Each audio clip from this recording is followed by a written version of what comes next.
World champion, how are you? Good morning to America. Good morning. Good afternoon to Europe. And good evening to India. Yes, of course. Yes. Good evening to you. Good day to everyone.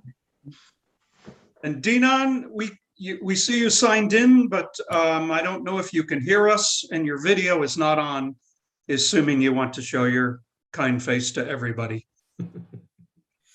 Can you hear me? Yes, we can, loud and clear. Okay. Can you see me? No, No. Well, you're too slim. Hey, must I do something? you probably, there's some button somewhere that would enable your video. For me, it would be in the bottom left corner. There's a little video camera. Ah, okay. Well, I've got here a thing that looks like a microphone, and at the bottom it says mute. Okay, And then that's the audio. Yeah, that's the audio. All right, so that's working. Yes, it is. Okay, now this, we just have a look here. Hang on. Oh, wait, here is a thing that says start video. There you And there's go. a picture of a camera with a red stroke There you of go. light. Right, So what just do I click do? that. Just press it. Technology is And wonderful. there you are. Hey, there you are. We see Welcome. you now.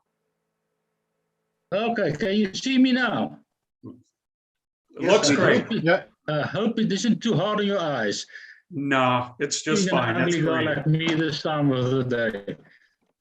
Marius, Okay. good afternoon. How are you?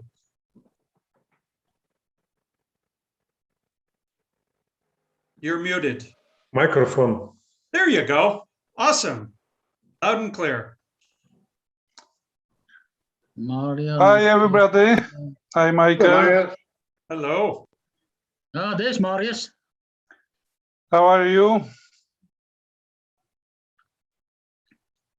So we're going to continue to just chit chat, bring more people into the room until the top of the hour. So if you need more coffee, have questions, it's very informal until then. I can eat my banana.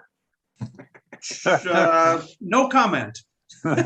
we have somebody called iPad who wants to come into the meeting. I saw that. That's not going to happen. In fact, I'm just going to remove it.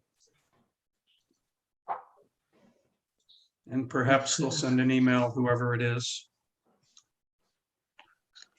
Let's see.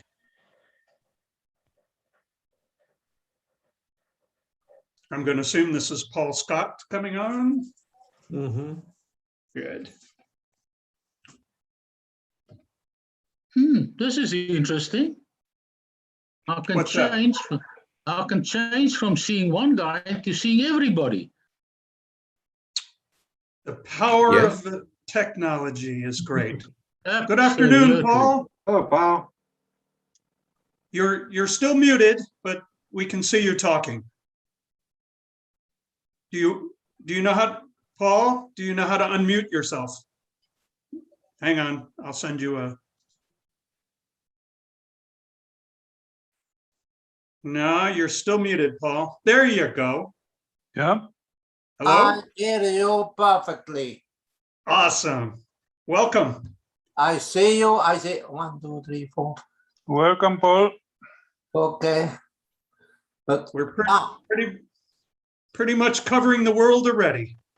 Yes. I see your name, so I know who you are.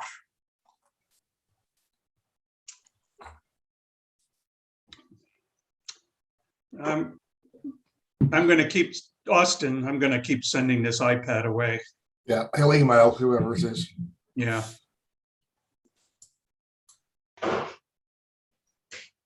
How many people are connected now? Well, we have 11, but we could have maybe up to, with officials, could be up to 60 people. 60. Mhm. Okay. Maybe. Don't know.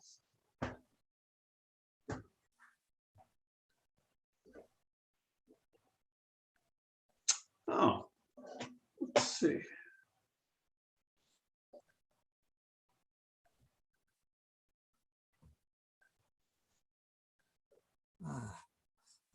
I have to put my eyes near the screen to see, to read your names.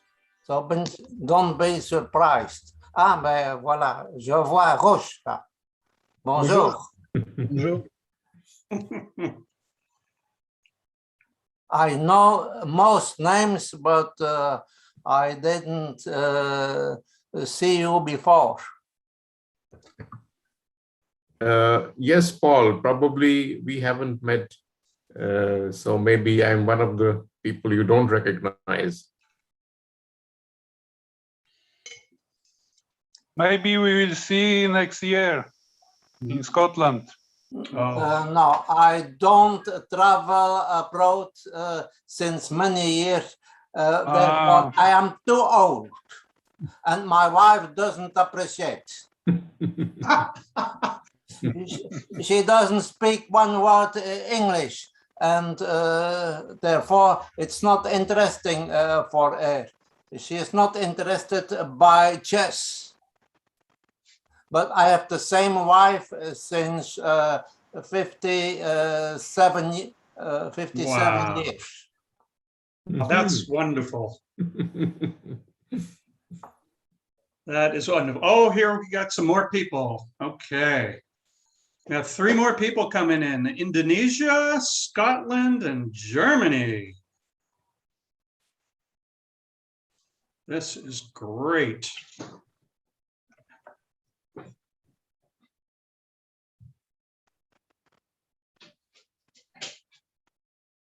Good morning, or good afternoon.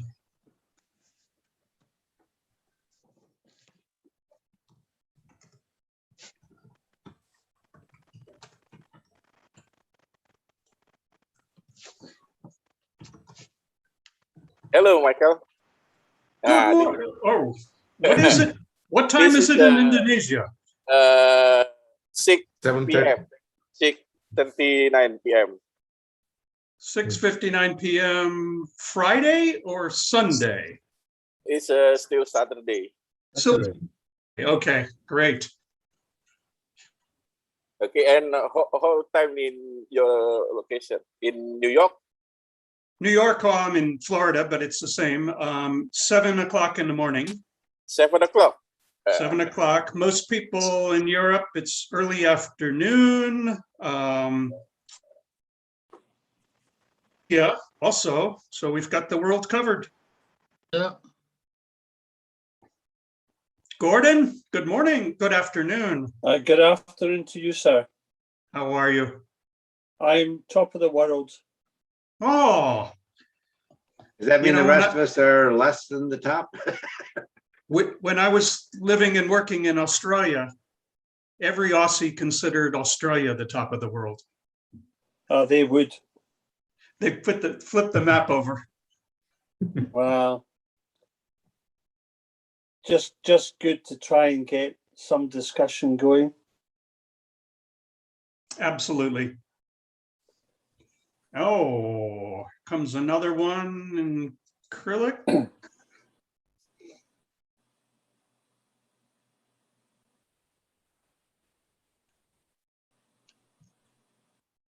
So for those of you on, we're just bringing people into the room, informal discussion, have coffee, scotch, whatever.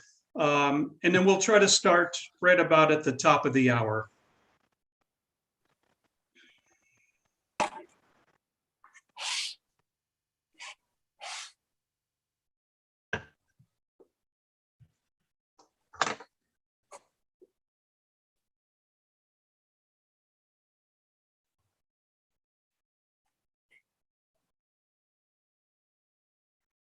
Up to now, I had no experience with international meetings such as this meeting.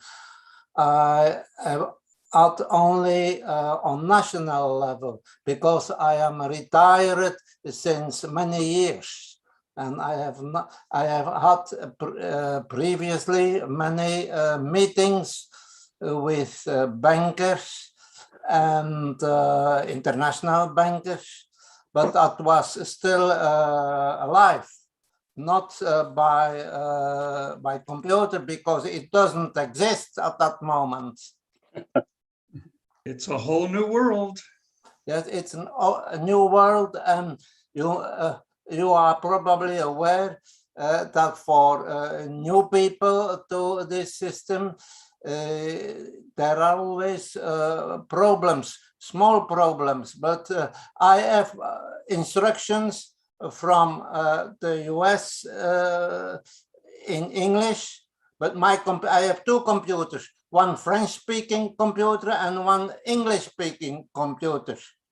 So this is my French-speaking computer. I received instructions from my computer in French and from you in English, of course. See, that's my problem. Okay, but we'll work through all the minor issues. It's all good.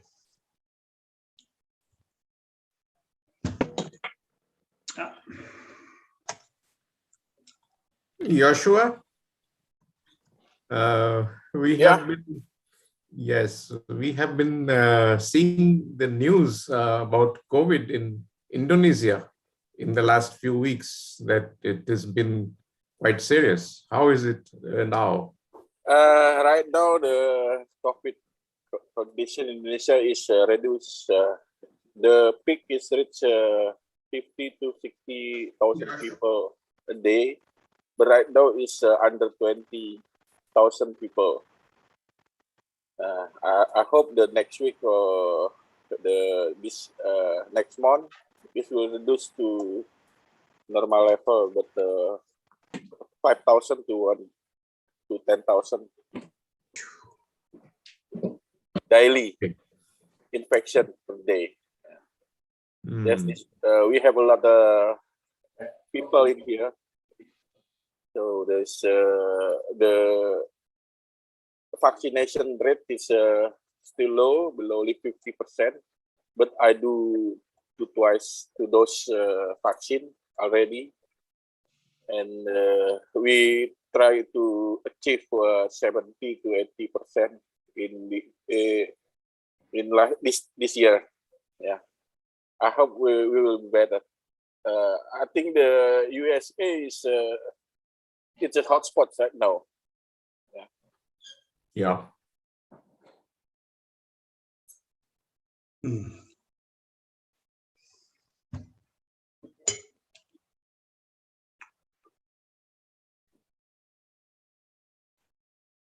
Well, I need more coffee. I will be right back.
Reste un peu de côté, hein. Mais ici, tu peux voir l'écran. Tu vois ici bien. Là, tu vois, on me voit, mais voilà les autres participants. Et là, il y a combien en fait? Oh, il n'y en a pas beaucoup. 8, 11, 12, 13. Mais ça, c'est 13 que tu vois, mais il y en a d'autres. Et je ne sais pas comment il faut couper le son. Et Jean-Pierre, où est-ce qu'il est, lui? Là. Ah non, il n'est pas là, lui. tu vois. Mais ça, il y avait un type d'Indonésie. Et là, tout ça, c'est celui qui dirige. Le président, il est là, tu vois. Mais ça, c'est l'Indonésie. Ça, c'est l'allemand, tu vois, là. C'est passionnant.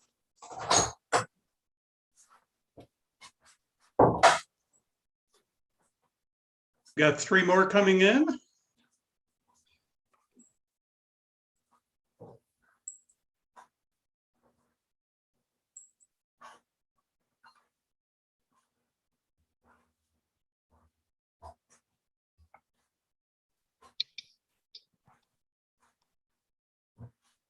Garvin, how are you? Not too bad. Good to hear. What time are you? Coming up to 10 p.m. Wow, excellent. So we literally have the world covered now. Yeah.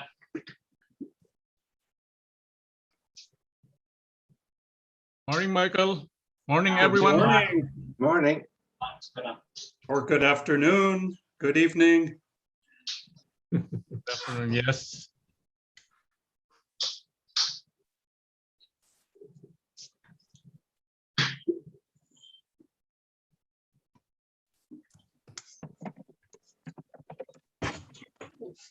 So for those that just joined, we're just getting oriented. It's very informal.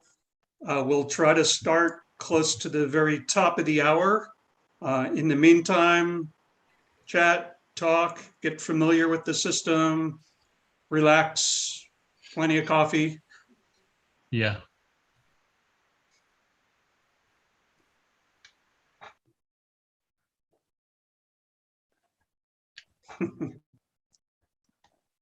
I don't know why why it's dark. Usually it's a symptom of lack of light. And that's a joke. That's all I got. That's both Maybe serious nice. and a joke. It goes along with my theme. I don't know if you can see my shirt. Yeah, right. That's fine. You can't miss your shirt, Michael. That's okay. I have another shirt I'll show you for the second half of the meeting. Okay. Oh, I'm waiting. Arthur, do you have enough light in the room? Yeah, I have enough light in the room. I don't know why it's kind of dark. So let me open the windows. Hold on. Excuse me.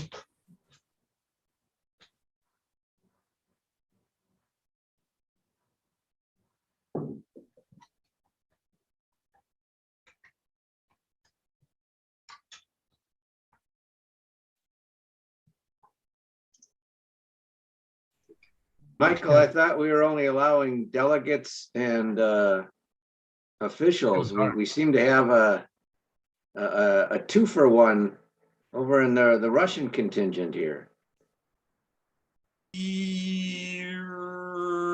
Yes. He's an authorized designee. How's that? Okay, there you go. There's me tapping. Okay, I just Arthur, you may Austin? check settings on your screen. Okay, my screen is clear. Arthur.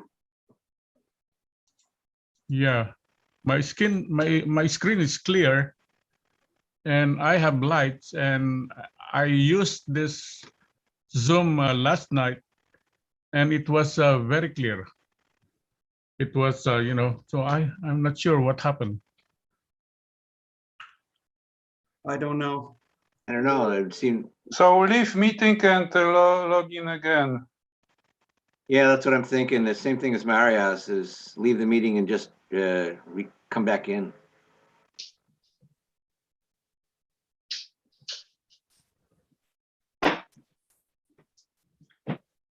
Let's see what's going on with this. No. Gustavo, good morning.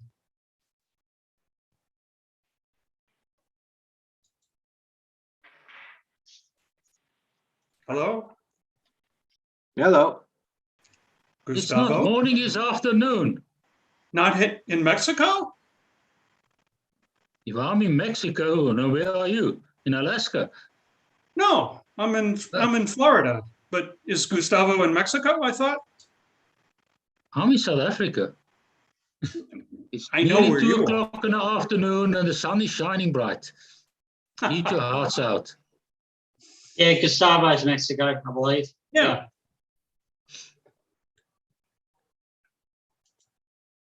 Garvin, you are on the moon or somewhere? That's just the Earth background.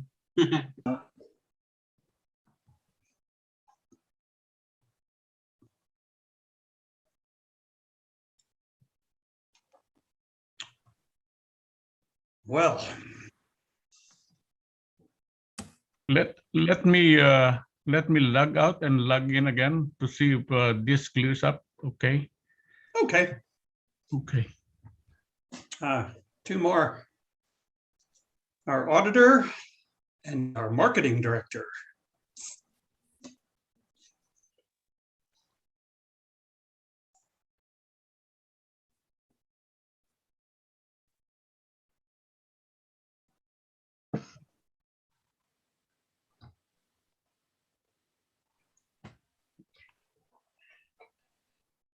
Good morning, Paul.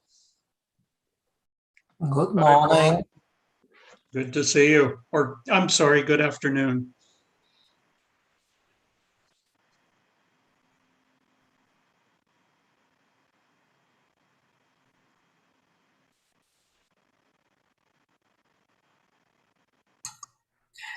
You were up at some unearthly hour, Michael? Oh, very easy for me. It's only it's coming up on 8 o'clock in the morning. Yeah? Oh, not too bad. No, I compared think with I'm at the earliest in the morning. I got 7 o'clock here. yeah. And oh,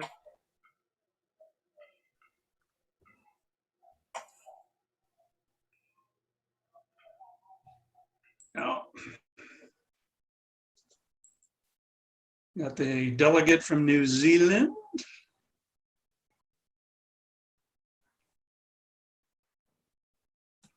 Is Michael here?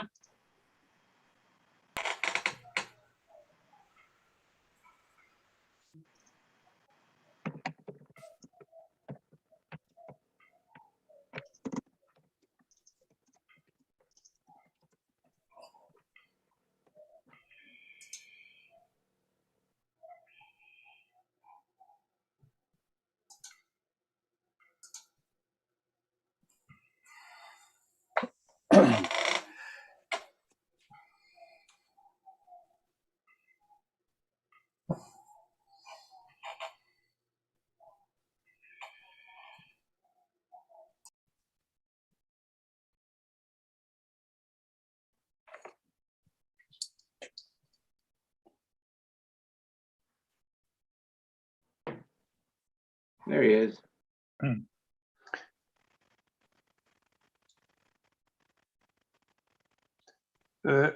Eric, do you hear me?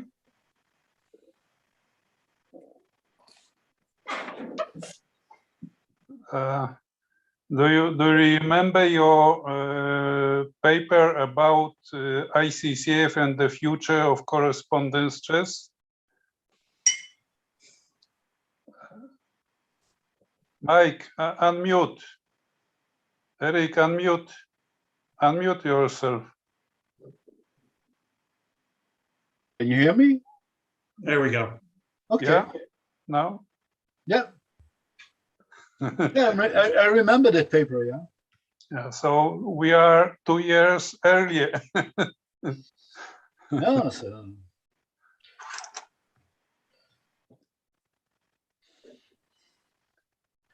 But still, not everything that I've written in that paper has yet happened. Yeah. It was just forecast. Yeah, of course, and forecast sometimes happens. And 10 years ago. Yeah. You must plan for it. Yeah. Pretty good from a historian. Everything is new what has been forgotten. Ooh, I don't remember who has said that. It's not me. that's profound. Perhaps you just forgot, Eric. So Yep. then it's new. Exactly. Hi, Jason. Hello. Morning, Jason. Good morning from my side, at least. Good morning. Mine as well. Hey, Dennis. How are you? Good. It's much better, Arthur. Yeah, actually, I did some adjustment manual, but it's not that good. You know, Yeah, I don't that's know. that's a little bit easier to see. Yeah.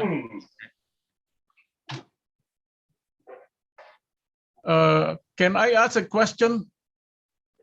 Of course. Yeah. Okay. This question I've been asking for some time, and I haven't find the answer.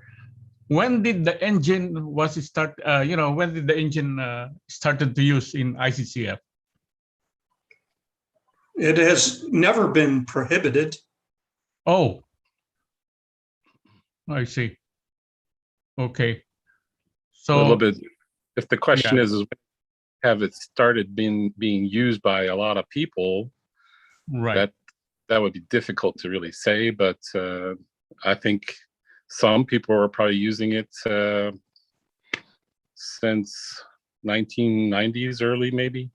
Was I it really useful for correspondence chess back then? I don't know, but it certainly has changed since then.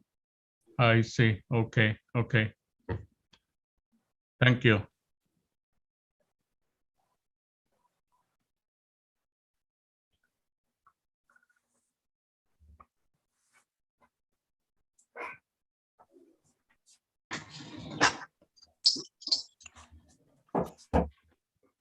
Well, Hello, lots of everybody. happy-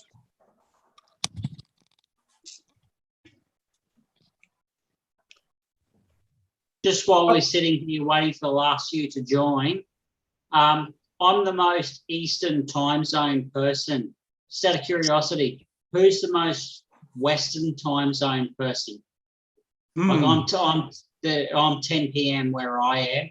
Michael Freeman, even though he's a New Zealand delegate, is half an hour behind myself at 9:30. Who's the most Western time zone person? Well, I'm 7 a.m. on Saturday. Yep. And you're from where?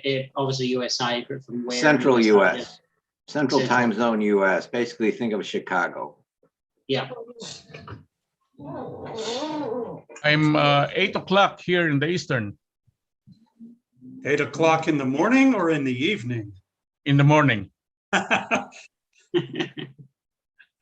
o'clock in the morning, Eastern. Very good. Well, good morning, good afternoon, good evening to all of you. No And doubt. Yes. It looks like we have 29 people. Perfect. Good job. So we have 29 participants so far. We've got a great selection of delegates and officials. I'm sure more will join. I'm never one to hold up a meeting, so we're going to get started. One thing I'd like all of you to do is when people are presenting, I'm going to mute everybody. So look around and see if you can find the little button to raise your hand so that when you're muted, you can raise your hand and we'll be able to know that you want to contribute, and then we can unmute you. That way we don't have 30, 40, 50 people trying to talk over each other. Okay. Where is that little button? That's the thing. I think Austin showed me once, if you go down to your... It is an action. If you hover your mouse towards the bottom of your screen, and then it's at the extreme left,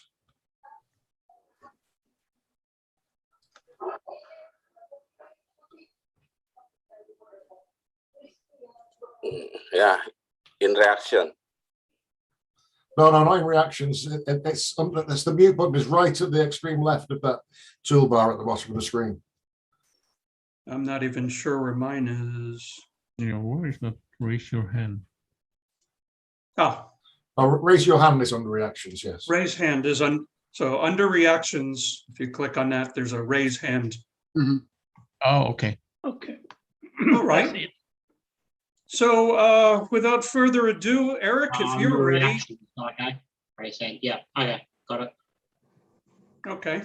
And, you know, this is all new to everybody, so I apologize. We're winging it. We're trying to do good and get everybody's voice and get the process going. So for that, I'm going to mute everybody, and Eric will turn it over to Mr. President.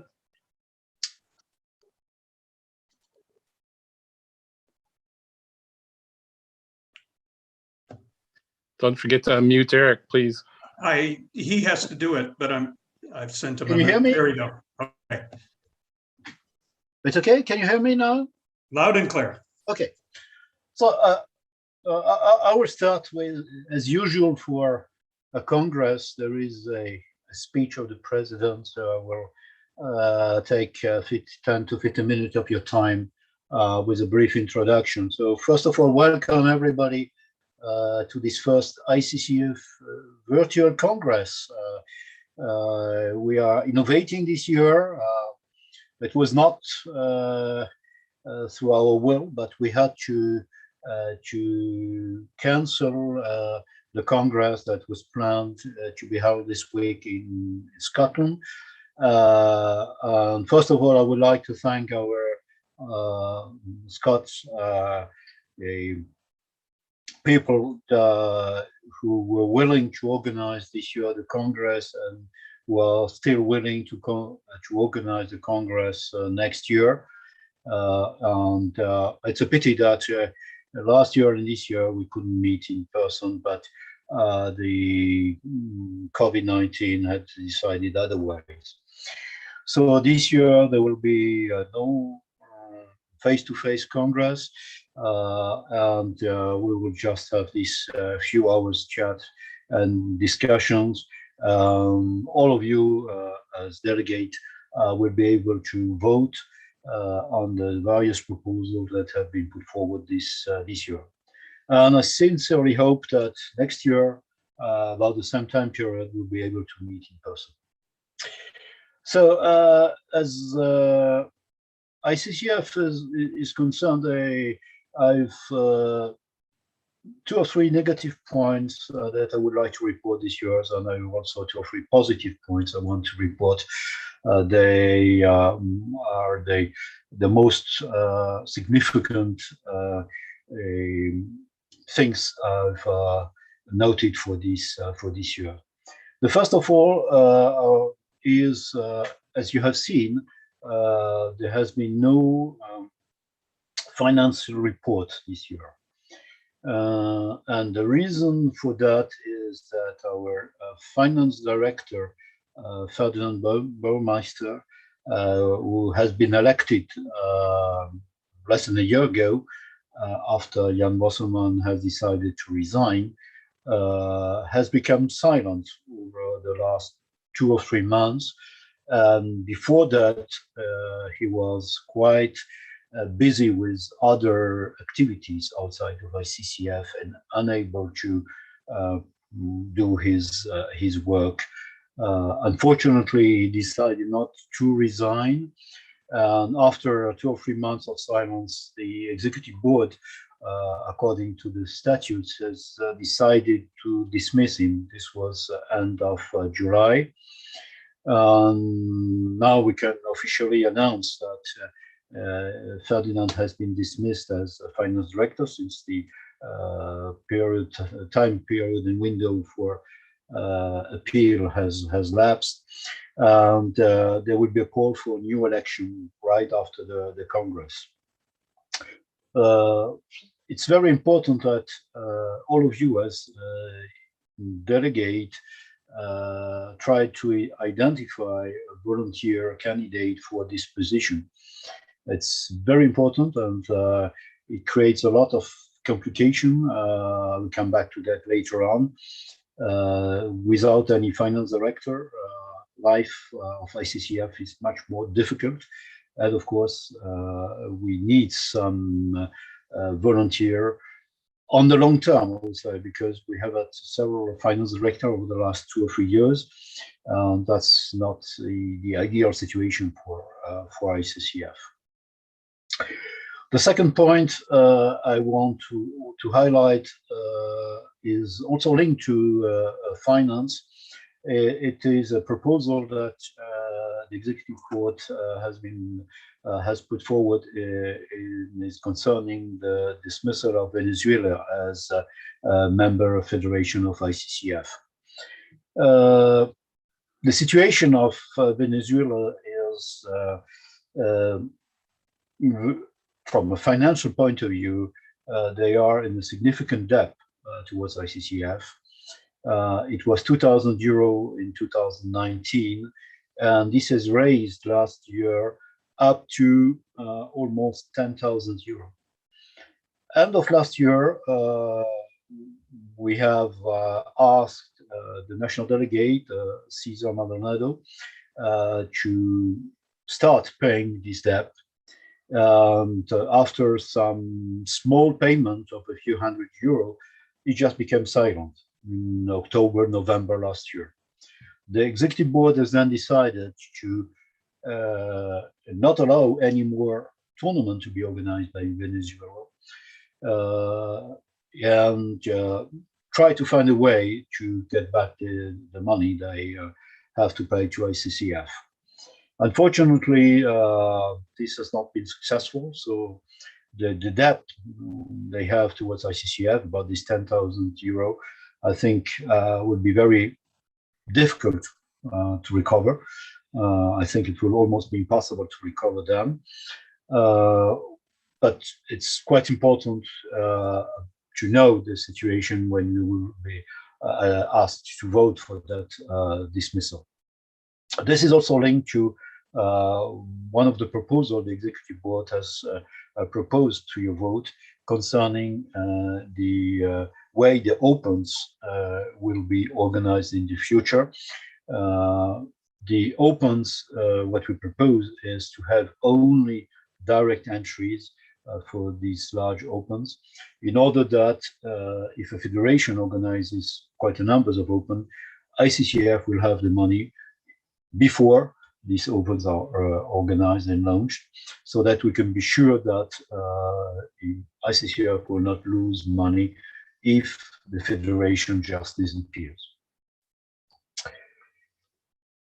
So these are the two negative points.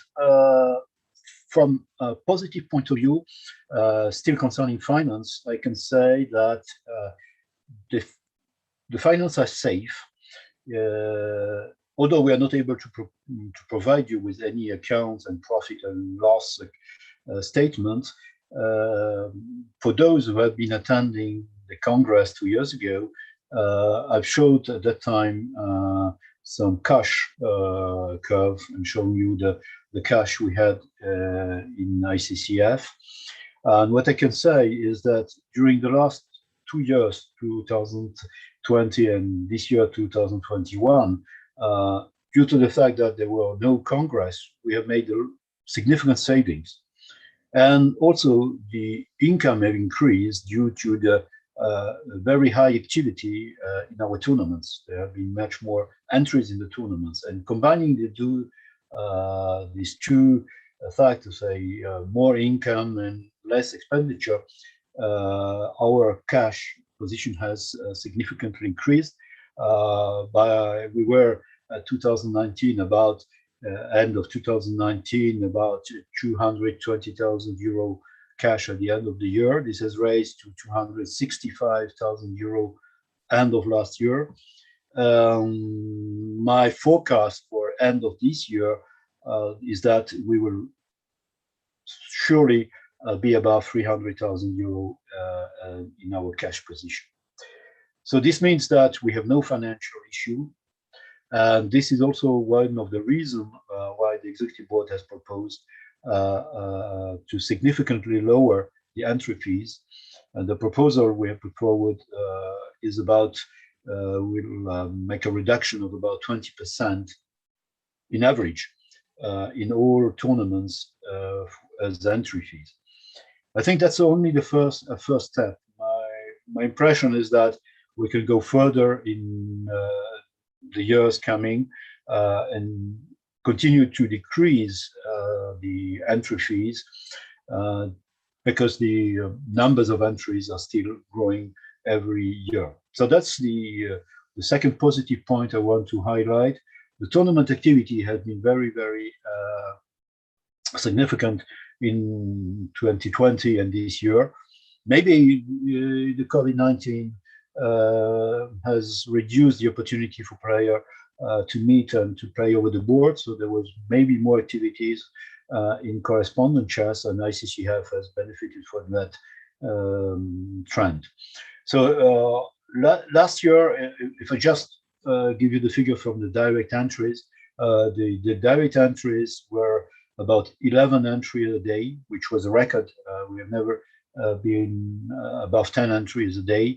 And this year, in the 6 or 7 first months until end of July, we are about at 15 entries per day, which is so about 50% higher than the record of last year. So this year will also probably be a record of entry for ICCF.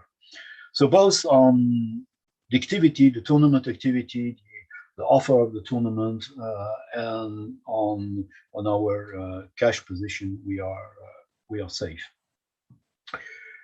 So coming back to the fact that we have no account or profit and loss account to offer and to be audited this year, we will have one issue. The first one is that, of course, you cannot vote on that, which is one of our concerns. But my major concern is that as we have a working office here in France, which is registered, and every year I provide to the administration this account, this audited account, as any non-profit organization. This year I probably will be unable to provide those information. So this may be a concern. I will say this has never happened before. So I will see how we can handle the situation. That's probably one of the most serious issues till the end of the year, unless we can find quickly a volunteer as finance director who will be ready to work on the account of 2020 and maybe be able to provide those profit and loss accounts before end of the year. But that's will be the most important issue. I think I'm just over the time, but generally we have in the live Congress, we have a nice award ceremony, which we'll be unable to have this year. The first thing I would like is, I think Uwe is not with us today, but I would like to thank Uwe and his team, who have done a tremendous work, still working on preparing all the medals and certificates and sending them worldwide. Oh, hi Uwe. And we should be very grateful to Uwe and his team to have accepted to do this additional work, and it's a lot of work to be able to send to all national federations their certificates and medals. On behalf of ICCF, I've sent them some recognition award to the QC team for their dedicated work to provide to all players the certificates and the medals they have won on the board, and they will be very proud to receive. So thanks to all the QC team, and thanks Uwe. The other award, this year we have no honorary member award, but I have we have a few bottles for Master Award, and we have some 3 gold medals this year for 15 years of service. So the first one, also I would like to thank him for his dedicated work for many years, is our General Secretary Michael Milestone, who is awarded the gold medal, Belter for Massive gold medal for 15 years of services. And the 2 others are Jan Phoebe from England and Gorky Shackle from the USA. And we have one award for the silver medal. Once again, I want to thank him. It is Uwe Saraski from Germany, our qualification commissioner. So congratulations to all of them. The last thing I want to say is that Russell has just put up the page for the Hall of Fame, and this year we have 3 new members of the Hall of Fame. The first is Alexander Dranov of Russia, the 3-time world champion. A great achievement.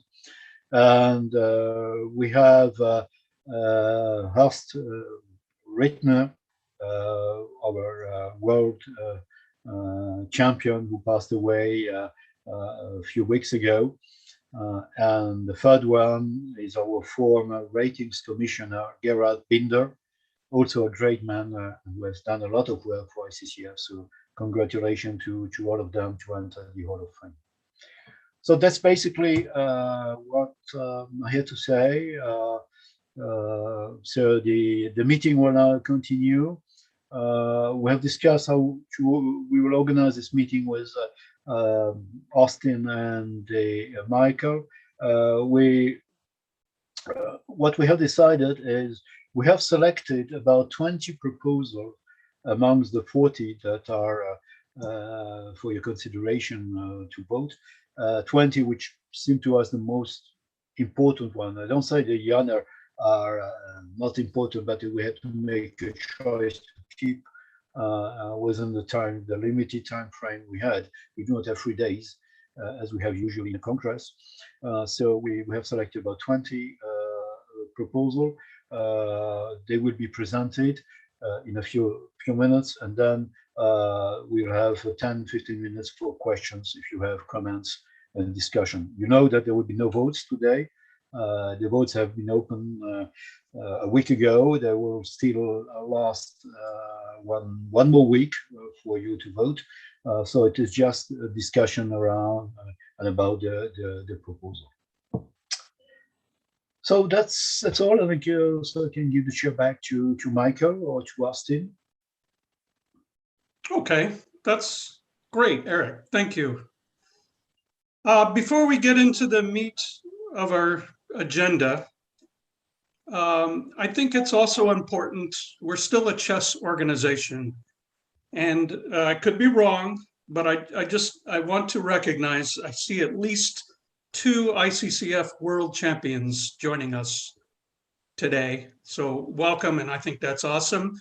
We also have an honorary ICCF honorary member, and what is that, 35-year pair? How many years of service? Bunch of awesome service. Well, something like that, yeah. Okay. 86, so, I think. Wow, that's great. One thing, Eric, you mentioned our new 3 Hall of Fame inductees. Russell, if you're on the line, I don't know if those have been published on our Hall of Fame. Yes, just done. So if you have time, go to your Hall of Fame page and you will see our 3 new Hall of Fame inductees.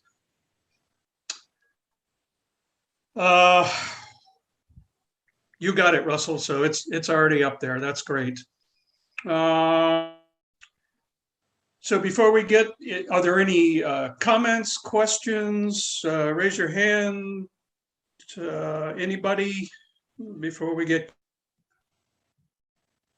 I see a hand. Let's see. Well, I have a proposal because I don't know all the people who are here. It would be nice if everybody told who you are and why you are here. That is delegate or British commissioner or whatever. Also important, I think, for the spectators because they will not know many of us. That's reasonable. I'm not sure how we'll do it. Let's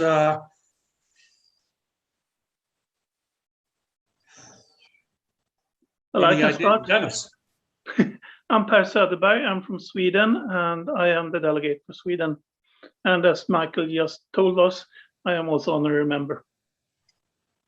Excellent. Dennis? Just as a suggestion, Sure. so people are not talking on one another, it may be if you would just call out a name and then the person can respond. But since I'm online here, I'll just take my turn. My name is Dennis Dorn. I'm the ICCF Rules Commissioner. Okay, we can go around the room. I'm Michael Millstone. I'm the General Secretary. Coming to you live from South Florida, United States. Anybody else?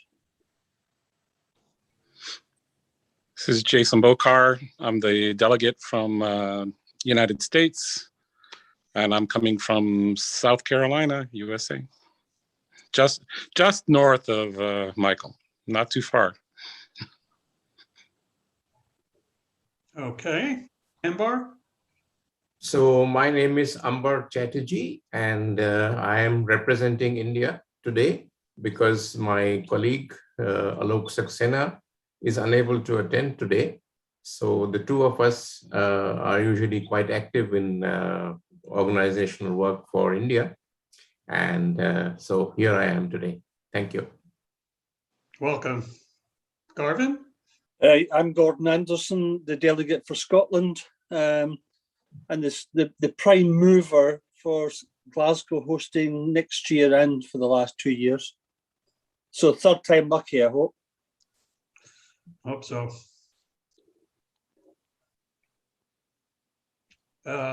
Anybody? Just Garvin? Garvin, national delegate for Australia, from Brisbane, Australia. Wonderful. Giorgio?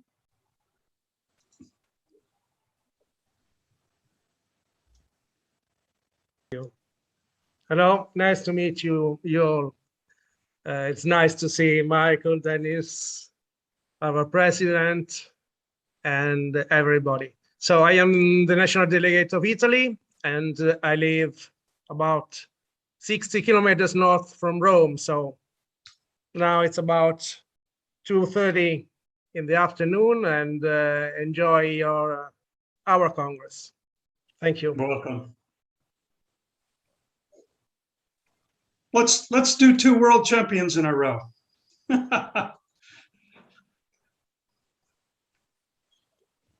Hello, everybody. My name is Leonardo Ljubicic, and I'm national delegate for Croatia. And this background you see is not there by random, just showing where I was supposed to be right now. But I'm here with you. Very good. Please, anybody? Hi from Slovenia. Marian Šumerl, delegate from this beautiful and small country, as you can see in the background of my picture. Fabulous. Welcome. Gina?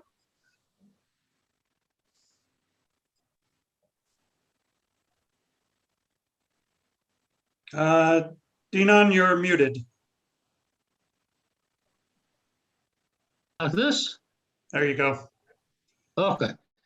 Good afternoon, everyone. I'm Dinan Knol from South Africa, President and National Delegate of the South African Correspondence Chess Association, and Zonal Director for Africa and Asia.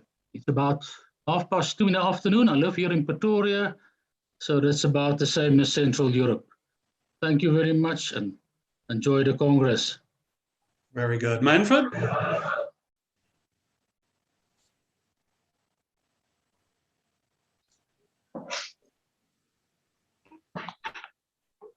My name is Manfred Scheiber. I'm the delegate and president of the German Federation. I have held the position inside January of this year. I am 63 years old and live near Berlin. I'm future for work. I hope a good cooperation with all delegates. Very good. Thank you. Welcome. Marius. Hello, everybody. I'm Mariusz Wojnar, president of the Polish CC Federation and delegate from Poland. I live in Warsaw. Very good. Anybody else? Paul? Hi, I'm Paul from Wales. I'm the auditor to the ICCF. Not that I've had much work to do over the last 12 months, but I wait in hope. As do we. Welcome. Philippines. This is wonderful. Arthur. Yes, my name is Arthur Simplina. I'm originally from the Philippines, but migrated to US in 1999. Now I live in Dublin, although we still have a place in Dublin, Ohio, but we still have a place in Florida. Last year, well, probably thanks for the COVID, I got interested in correspondence chess. So I signed up with the ICCF. And then from there, I said, okay, let me see. And then I've seen that there's no federation from the Philippines. So I decided to, organize all the members. And it is a good news because from one CCE since 2009, this year, we were able to produce 4 CCEs, and I'm one of them. So anyhow, nice to meet you. It's a good, ICCF family. So yeah, very thankful for all this, for this Congress. Thank you. Excellent. Welcome. World Tournament flag. No? Yeah, Theo Klauner. Hi, I'm the representative of Luxembourg. It's certainly one of the smallest members of the ICCF, and it's the first time I attend a Congress from ICCF. So welcome, everybody. Welcome. Glad to have you with us. Indonesia. Hello, everybody. My name is Yosua Sitorus. I am national delegate from Indonesia. I live in Cikarang, 30 kilometers from our capital, Jakarta. Right now, our member correspondent chess national view on YouTube, so we can monitor the Congress, and if there's any question, suggestion, they will direct from me. Welcome, everybody, to the Congress. Oh, great. Welcome. I have to echo Eric's comments about our qualifications commissioner and rating commissioner. Him and his team, Uwe, has done an incredible amount of work in getting medals and certificates distributed literally around the world. And it's a Herculean effort. And he pulled it off as he normally does with just incredible efficiency and grace, and it's very much appreciated. And I know all the players are going to get their medals and certificates that they've earned, and it's going to be very good. So welcome. Any few words to say? Thanks a lot for all the kind words and for the welcome. As everybody knows, my name is Uwe Staroska. I live in the north of Germany, in Bremen. Always important to say. Also, thanks a lot for the kind words, which also go to the whole team, which consists of Matthias Pirsch, Hans Heini, and Manfred Frerichs, and Austin, of course. All these helped a lot and do a tremendous work to make the medals go around the world. Thanks a lot that we, as a team, act so efficiently. Excellent. Thank you. It was my deep regret to not have been able to attend the Congress in Lithuania, but perhaps someday.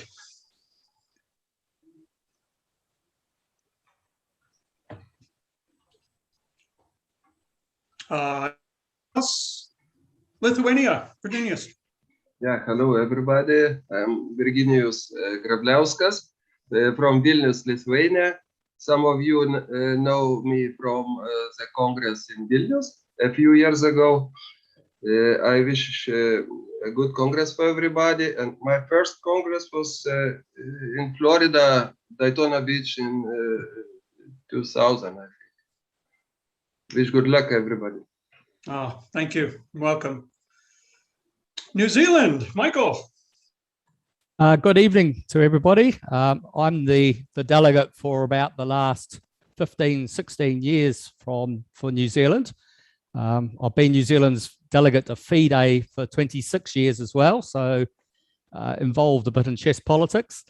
And probably for my sins, I am one of the two administrators of the very informal Facebook page that's called ICCF as well. So I, along with Eugene from Canada, I keep an eye on that. Very good. Welcome. Thank you. Frank, do you want to say hello?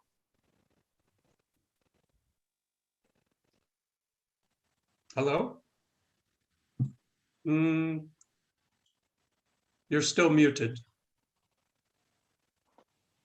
We'll get back to you. I can't hear you, Frank. Sergio, good morning, afternoon. Good morning. My name is Sergio. I'm from Portugal. I'm the delegate to this Congress, and it's a pleasure to meet you, all of you that I meet from email only. It's a pleasure to be here. Excellent. Welcome. Oh, let's see. Anybody else? I'm not going to go through the entire list. Anybody else want to introduce themselves? Raise your hand, or we'll just get going. All right. Fantastic. Eric, you have any last words before we dig into the... No, we can move on. Okay.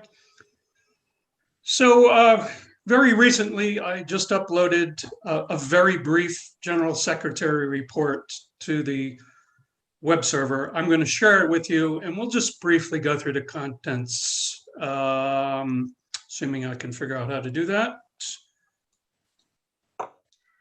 Oh boy, here we go.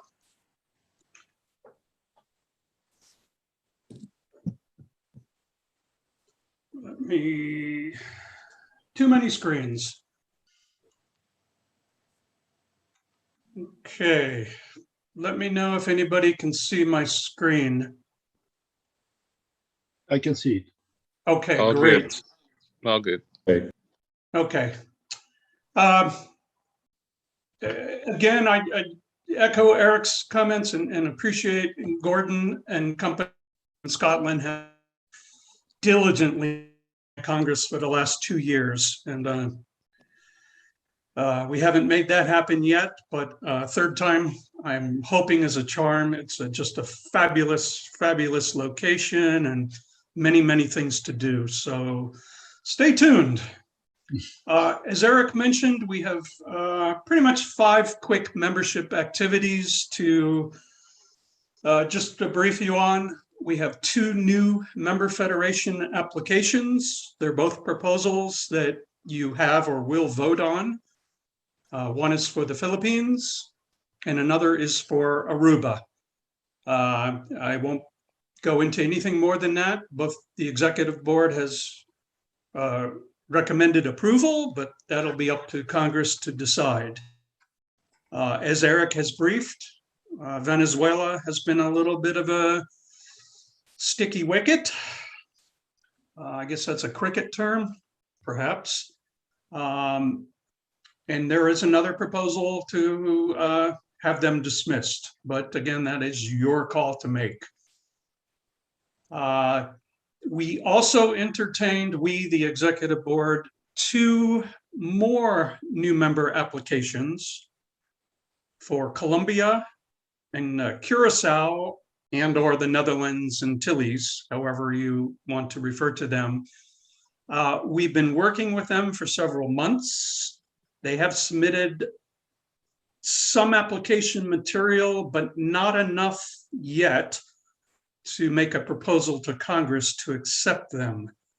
So we are working with the potential delegates to get more information that we need, and we're encouraging them to continue to work on the documentation and present it to the executive board, and perhaps in Congress next year, we can entertain their applications.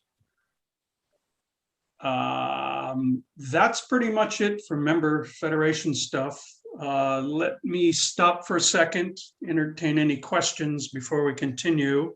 I see Garvin, you have a question or a comment, please? Just one question, might be useful for everyone.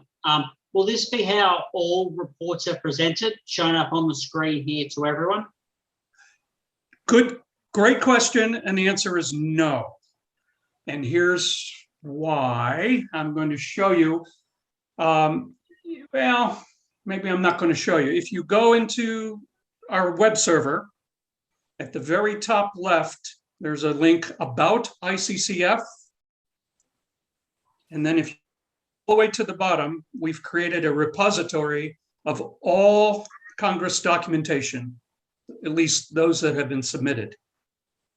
And you'll see all the reports from the officials, delegates, zonal directors, so on and so forth. That's where I am at the moment. That's what I thought I was going to have to download most or read through most of them. And then now to see that you've posted your report here, I was thinking, okay, maybe now all of them are going to be put up as we go through each of them. So thought, okay, maybe not needing, have read them previously, but now they're going to be presented for everyone to be able to see as the ICCF official reads through them. Everyone's able to see them up here on the screen. I do hear you, and I understand your concern. I'm perhaps a bit hesitant to display a ton of documents and read through them. It's kind of, it might be overkill. I don't know, but if there are certain conversations that we need to refer to documents, I'll try to retrieve them for sure. Yeah. Okay. I'm trying to, and maybe Austin, you can help me. I'm trying to see everybody else that may, anybody else have a hand up? No? There are no more hands. Okay, great. Somehow I've lost all my, okay, so we'll continue on.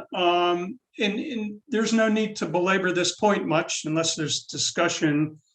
We haven't had any products from our finance director in a long time, so we've summarily had to dismiss him. And as Eric said, and shortly after this Congress, I will be sending everybody a solicitation for volunteers, and we'll get the some sort of midterm election, and hopefully we can find a finance director, and then we can get the books done and engage our auditor, so on and so forth.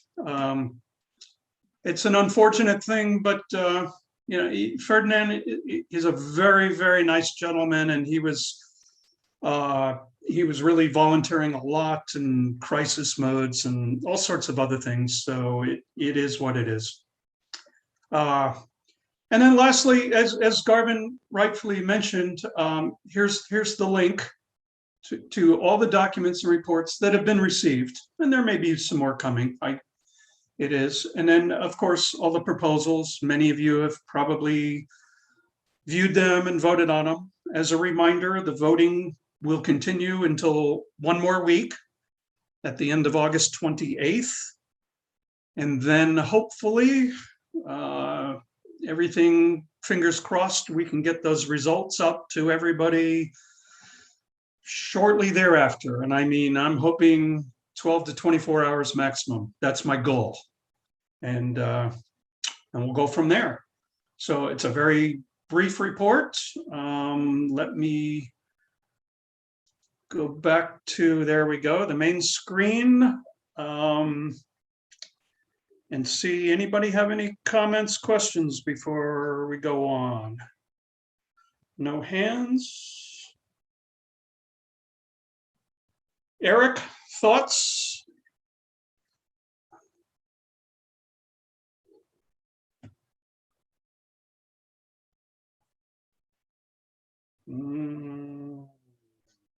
Okay. Sorry, I have 16 screens up. Proposals, I guess. Oh, this, oh boy.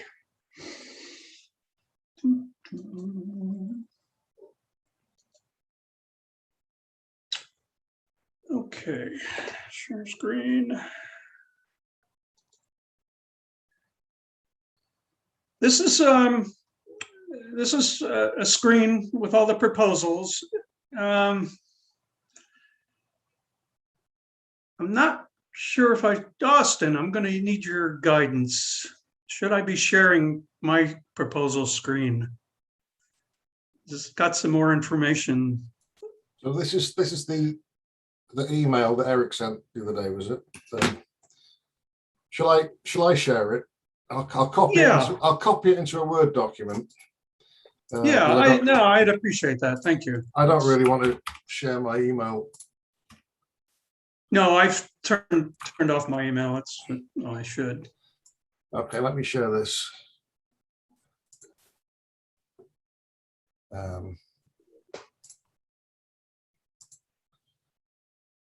Is that up? Yeah, that's great. You can turn off the formatting.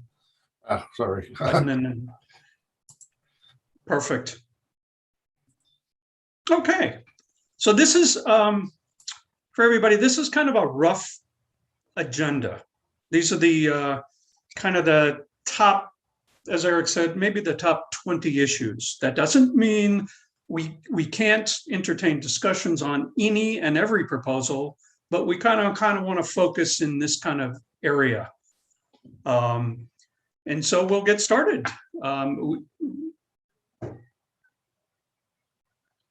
And I don't think many of these even need too much discussion. Let's see, our German delegates back. Proposal number 1, ICCF Congress 2022. And it's simply, we're hoping, I'm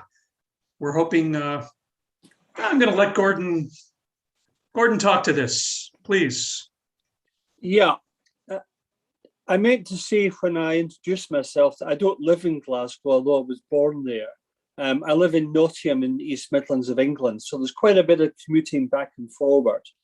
The Scottish Executive Committee decided that we would revert back to the Hilton in Glasgow itself. The only thing I would say for delegates to be aware of, Glasgow as a hotel location is quite expensive. And so the conference hotel is expensive for accommodation.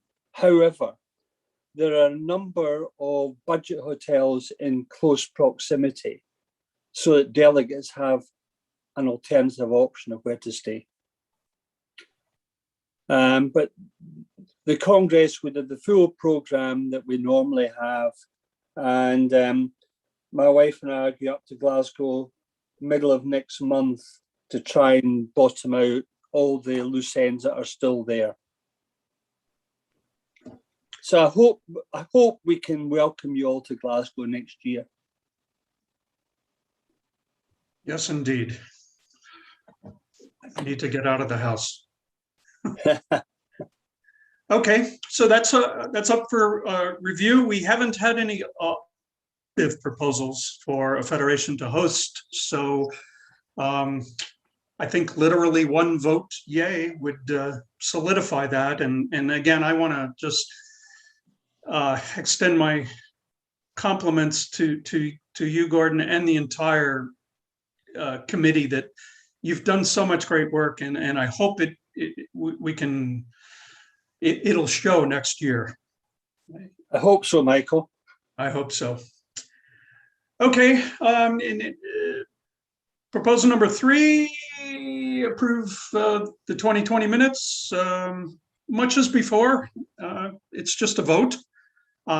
As always, if you ever have any comments or you want amendments or edits or changes or additions to those minutes, I'm always willing to get them and amend them as needed.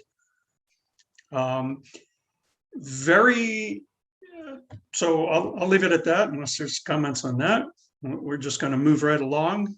As briefed before, we have 2 new applications for new member federations, the Philippines and Aruba. The executive board really spent a lot of time grilling them. There's a lot of documentation, and we did an awful lot of verification. And we unanimously recommend to Congress that they be accepted as new member federation delegates. If that happens, they obviously won't be able to vote on some proposals that have happened in the past, like they can't vote for themselves, they can't approve former minutes and such, but at the end of the week, if Congress accepts them, then there'll be full member federations, and that's very good news. We may or may not, we've talked about Venezuela, Eric has, and I have, and the implications, and there is a proposal to dismiss them. So it's a somewhat, we always hate to do this. It's a somewhat contentious proposal. We have spent an awful lot of time trying to work with the national delegate and come up with various payment plans and all sorts of things, and we just haven't had any success. So are there any comments, questions, or concerns? And we have one. Okay, let's entertain any discussion. Gordon? I just wonder what happens with the Venezuelan players who basically had access to ICCF in the past, and I suspect with this proposal are excluded. Has consideration been given to how we can keep them as players? I have a few comments, thoughts, but I'm going to wait and see what else. Let's see, who else? Yosua? If I'm pronouncing that, sorry. Yosua. Yosua. First, welcome to the new member federation. We will apply for this year, Filipinas and Aruba, especially for Filipinas, our net boat. And my question and my concern is about the Venezuela. I think the problem is on their organization. Yeah, we ICCF allow too many open invitation, which their organization cannot handle the payment to the ICCF. This is make the player of the Venezuela who is not involved in this organization is difficult to access the ICCF, and the punish is for them. And also on the open tournament, there's a promise to the prize money, which to the winner of the tournament. What can we answer to the player for prize money from the promised by the Venezuelan for the winner? What the ICCF stand for?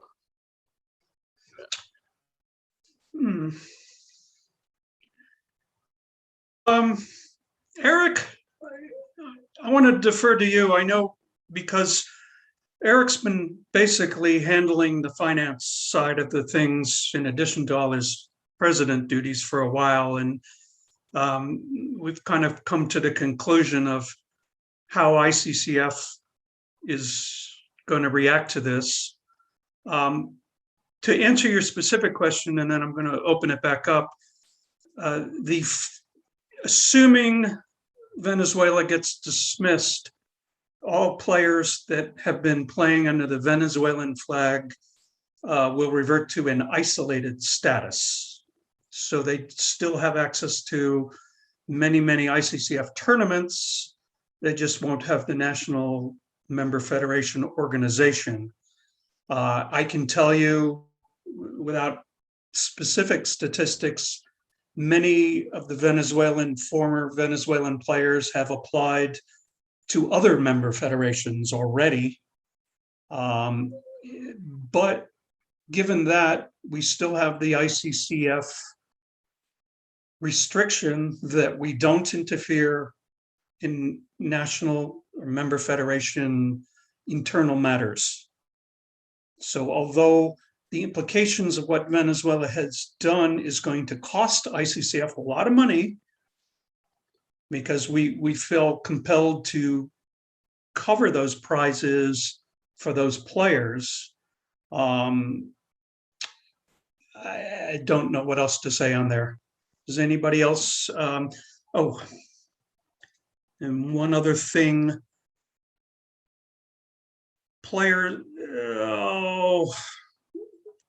Russell, I'm trying to read Russell's comment. They will or will not be able to enter teams in what you've specified. Will not. So the big thing about not being an isolated player and not being part of a member federation is they will not be able to enter teams and things like the Olympiad and such. But there are still quite a lot of tournaments they can participate in. Anybody have any other further comments on this? Any hands? Okay. Garvin, yes, sir. Just on the matter of players becoming isolated players, I asked previously, and the question was handed over to Frank regarding Caesar's role in this matter and what action might be taken against him. But now the discussion's moved on to the other players will be allowed to become isolated, will move to isolated player status. Is it looking like from the investigations from the ICCF Executive Board that all the malfeasance, if you want to put it that way, has been done by Caesar, or have there been any others from Venezuela committee been involved? Because it's sounding like from what's been said here that all the blame is being put on one person, and it sounds like everyone else could be allowed to move to other federations or become isolated players. Is that a correct assessment or not? Well, it's a very interesting question. Glad you raised it. I'm going to give you my opinion.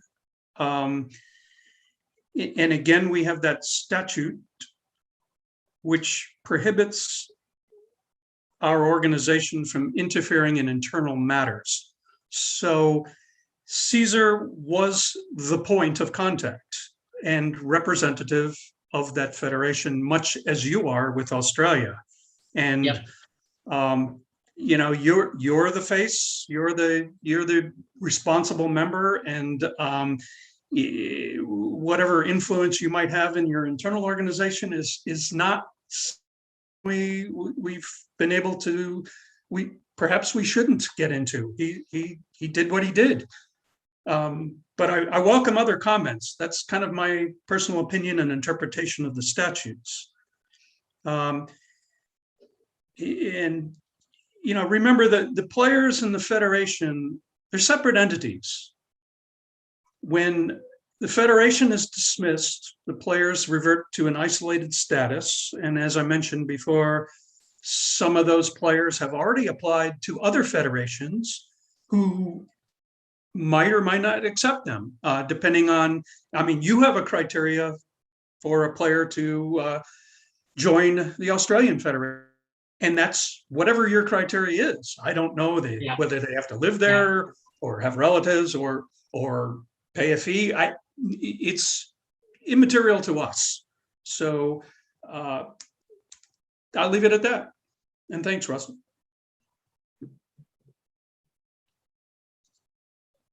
Any other thoughts or comments? Or should we just... I can just add one thing. Sure. The only contact we have had in the past with the Venezuelan Federation is through Caesar. That's the only person to whom we have discussed who had organized the tournament, applied for the tournaments. We have no idea if other persons have been involved in the organization of the tournaments or not. And if they were aware of the financial liabilities that they had towards ICCF by organizing those tournaments. As Michael said, it's difficult for us to interfere too much with the internal business of this federation. But my personal opinion is that it was the organization of one person. The other were players who, in my understanding, didn't have any implication in the organization of the tournament and the financial handling of the money. It seems, but it's very hardly to prove, that Caesar has left with all the money they gathered from the Opens. That's my personal opinion. I know that it may be it is also the opinion of certain other persons, but it's impossible for us to prove anything. And it's even possible that if we were to pursue that, and we're not an organization, not a law enforcement organization per se, especially in an international setting, it might cost us even more to recoup some money than what it is. And as you see later, we've taken precautions and modified who and how we set up tournaments to kind of avoid this in the future. So we learn, we live, we learn, we get better as we go. I think Caesar has found a hole in the way that the tournaments are organized. He found a way to get quite a lot of money, probably for Venezuela standard of living, just from organizing those tournaments. And the proposal, which I think is the 34, is just to avoid that temptation from any federation to get money from organizing the tournaments and just left without paying the fees. No, I'm not, just to be clear, I'm not suggesting in any way that ICCF unleashes the dogs, so to speak, on Venezuela or on any person from Venezuela or Caesar particularly. That wasn't the purpose of my questioning. It was more about if anyone else other than communications with Caesar, but anyone else had any role in the investigations that ICCF have done regarding the missing money so far, but it doesn't seem like there has been. So no. Yeah. Good concern. I don't want to put this, Gino, I don't want to put you on the spot, and you don't have to say anything, but I know, Gino is our zonal director, and Venezuela was part of that. And he's had conversations on behalf of the executive board. Do you have anything else that you can share with the participants, or you don't have to? Good morning or good afternoon for you guys. I'm still working on getting my video going, but no, I haven't had any communication with Caesar or direct communication with him, or indirect actually. I have heard versions from different players, and I'm not sure I should bring those up because they're not confirmed. But apparently, it has been mostly Caesar behind the federation. Apparently, they had some other members, but these other members were kept away from what happened. But again, these are just versions. I cannot confirm one way or the other. Okay, fair enough. So we've beat this proposal up a bit. Any last thoughts or comments? And if not, we'll just move on. Going once, going twice. Okay. Next proposal is 040. It is a change to the voting regulation. I know Garvin has been instrumental in that.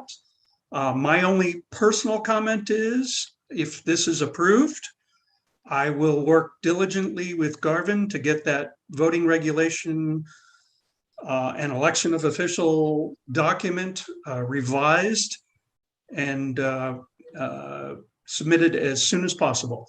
Garvin, do you have anything else to say on this proposal?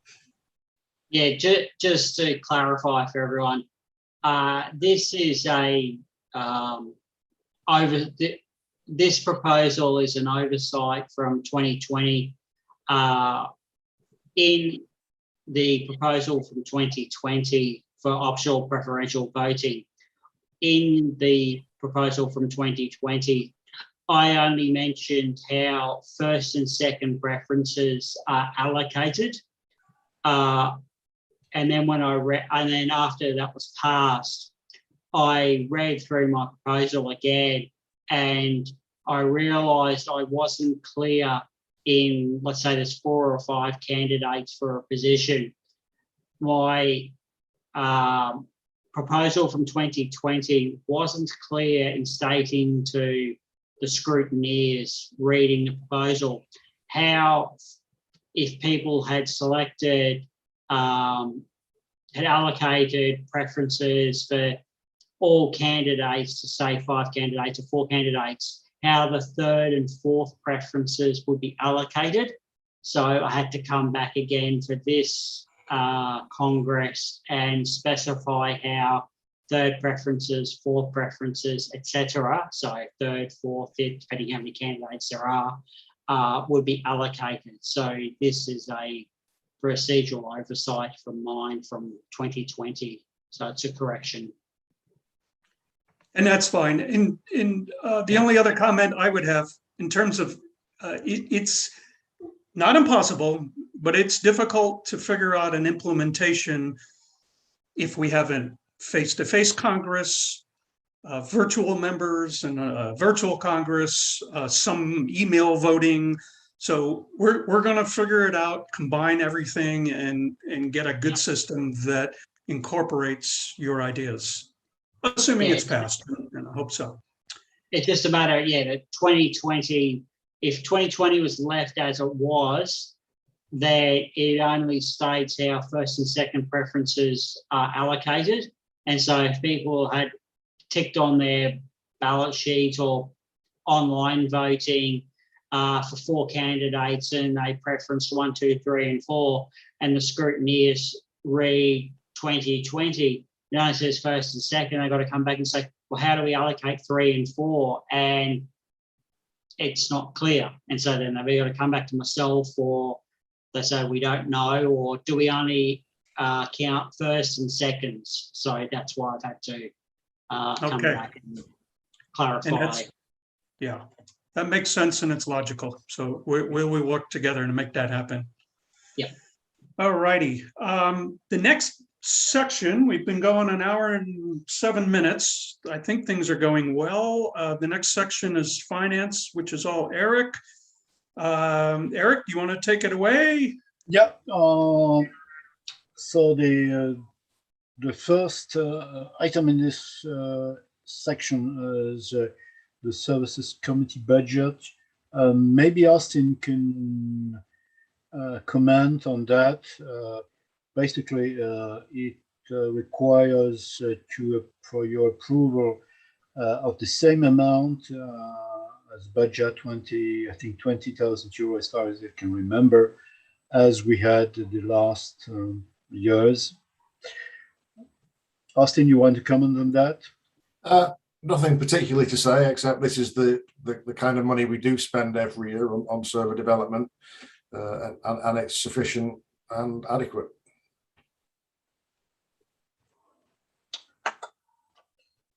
So the next, unless there are some questions concerning this, no, I see no hands. So the next one is the reduction of the tournament fees. I've already presented this as a way to use the amount of money we have on our accounts, and that we do not need, in my opinion, to have as much as we have currently in our accounts. Most of the large expenditure for the servers have been made in the past. With a budget of 20,000 euro, we cover all the necessary development, unless there will be in the future significant needs for additional budget, but we don't think so. So we think that there's now time to adjust the tournament fees lower than what they used to be in the past. We have already reduced the tournament fees twice, I think, in the last 5 years, but we still can do more than that. And the proposal is a first step of about 20%, as I've mentioned, in average in the tournament fees, also to adjust the tournament fees through the ICCF and zonal tournaments that had different charges. And this proposal is also aiming at having all those fees at the same level, regardless if it is a ICCF or a zonal tournament or international organized tournament by a member federation. Are there any questions on that?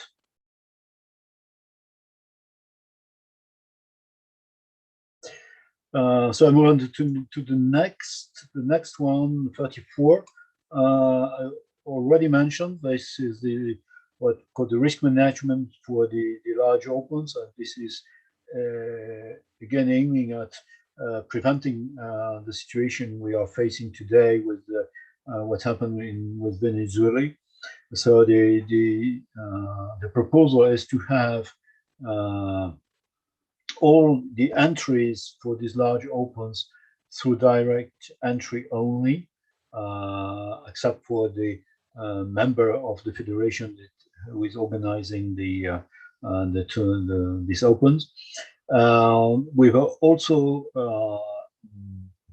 we'll also monitor the prices that will be allocated to those opens and check the financial viability of the open, because the entry fee of the open is free. Every federation can define what would be the entry fees for this open, can define what would be the price allocation for this open, and in approving those opens, there will be an additional check to verify the financial viability, to be sure that with the income of the money, they will cover both what is due to ICCF and to cover the price of allocated to this open.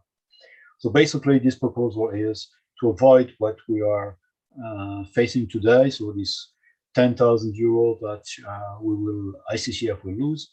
That's about 200 euro per federation. So every federation is paying about 200 euro to the Venezuelan Federation, or to Caesar if you want. And we have to avoid this in the future. Those 10,000 euro would be better in reduction in the fees or in other expenditure, rather than in what happened in this case. Any comments? I think Dennis has raised his hand. Yes. Certainly agree with the proposal. Just a question in terms of the management of it. You were saying in the introduction that the number of direct entries is increased in a couple of years by 50%. This will also increase that to some degree. And I just don't know, as a thought, that there may need to be some assistance in the management of the direct entry process. I don't know when it becomes overwhelming for one person to watch. Just so, as literally I don't know, just a comment that somebody should take in consideration, assuming this passes, that there may need to be some assistance. That's all. No, a good point. Yeah, that's sure is something that we have to be careful. Currently, all the direct entry is managed by Tom. He's doing a wonderful job, but ensure that at a certain level of entries, it may be difficult for one single person to manage all this, and we probably will have to see if we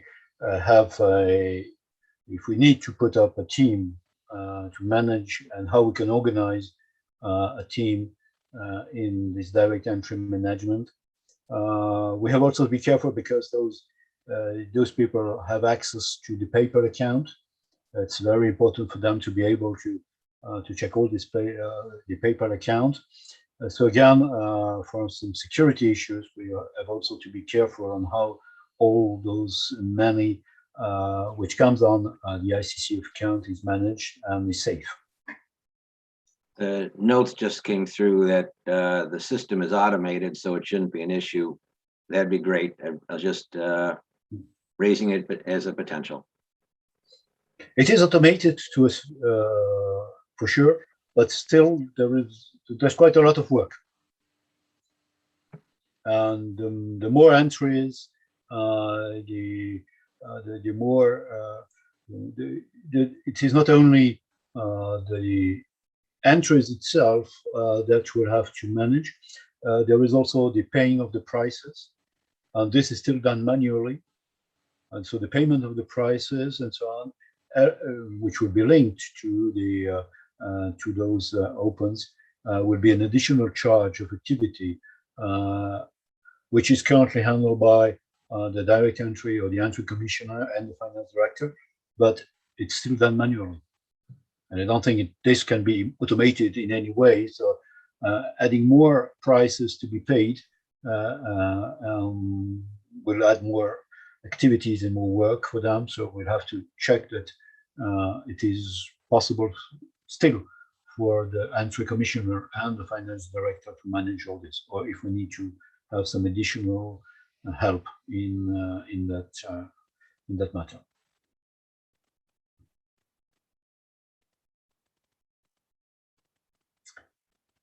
Other questions?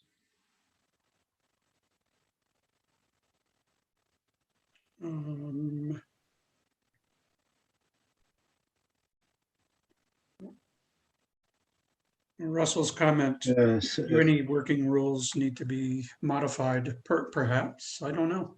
Yeah, I don't see the comment, so. Okay, so let's, we'll move on. Yeah. All right, next proposal, and we'll gear up Marius, number 8. Got some very good or some interesting comments. Let's put it that way.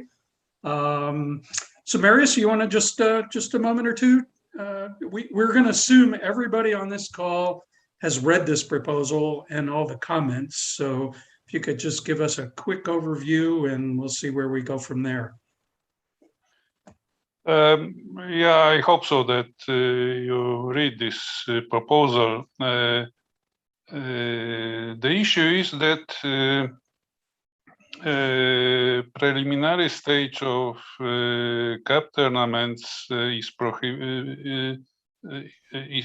prohibited to award title norms. There were many inquiries from players, tournament organizers, ICCF officials, delegates, to enable the norms for ICCF titles in these low tier tournaments. I share, and in the past I shared comments provided by Denis and Uwe, since I was qualifications commissioner, and but after a few years from introducing expert and master titles into ICCF tournaments, I think that we can introduce this change. Anyway, two cup tournaments started this year, despite it is prohibited right now. One of these tournaments was downgraded to rated one, but one is still remaining as a title tournament. So I think that and ask delegates to support this proposal. Thank you. Uwe? Yeah, thank you. Not really sure if it's good to extend the possibility to earn CCE and CCM norms. Currently, there are already quite a few opportunities to earn these norms, and normally the early stages of tournaments means a lot of attles and withdrawals and cancellations of games and all this kind of stuff. So not sure if this is really a good idea. There are already now many titles, lower titles, CCEs and CCMs. So there are quite a few opportunities. Okay, Dennis? A real quick bottom line from summarizing everything that I wrote. I am not in favor or against this proposal. To me, it's simply a choice the delegates need to consider. That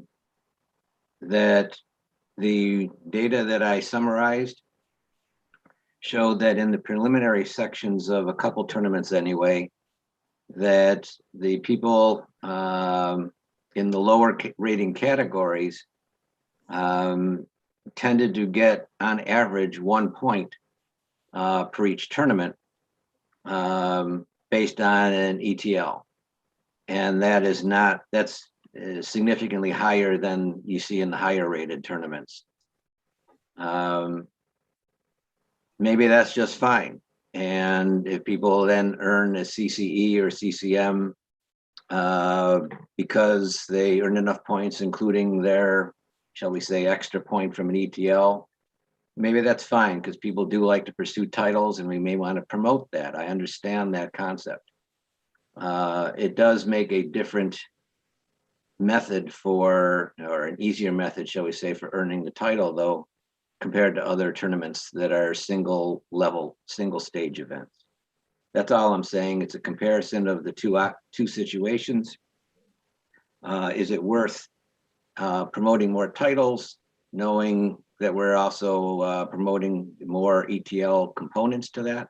Or is it not worth doing that? I have no bottom line opinion. Thank you. Excellent.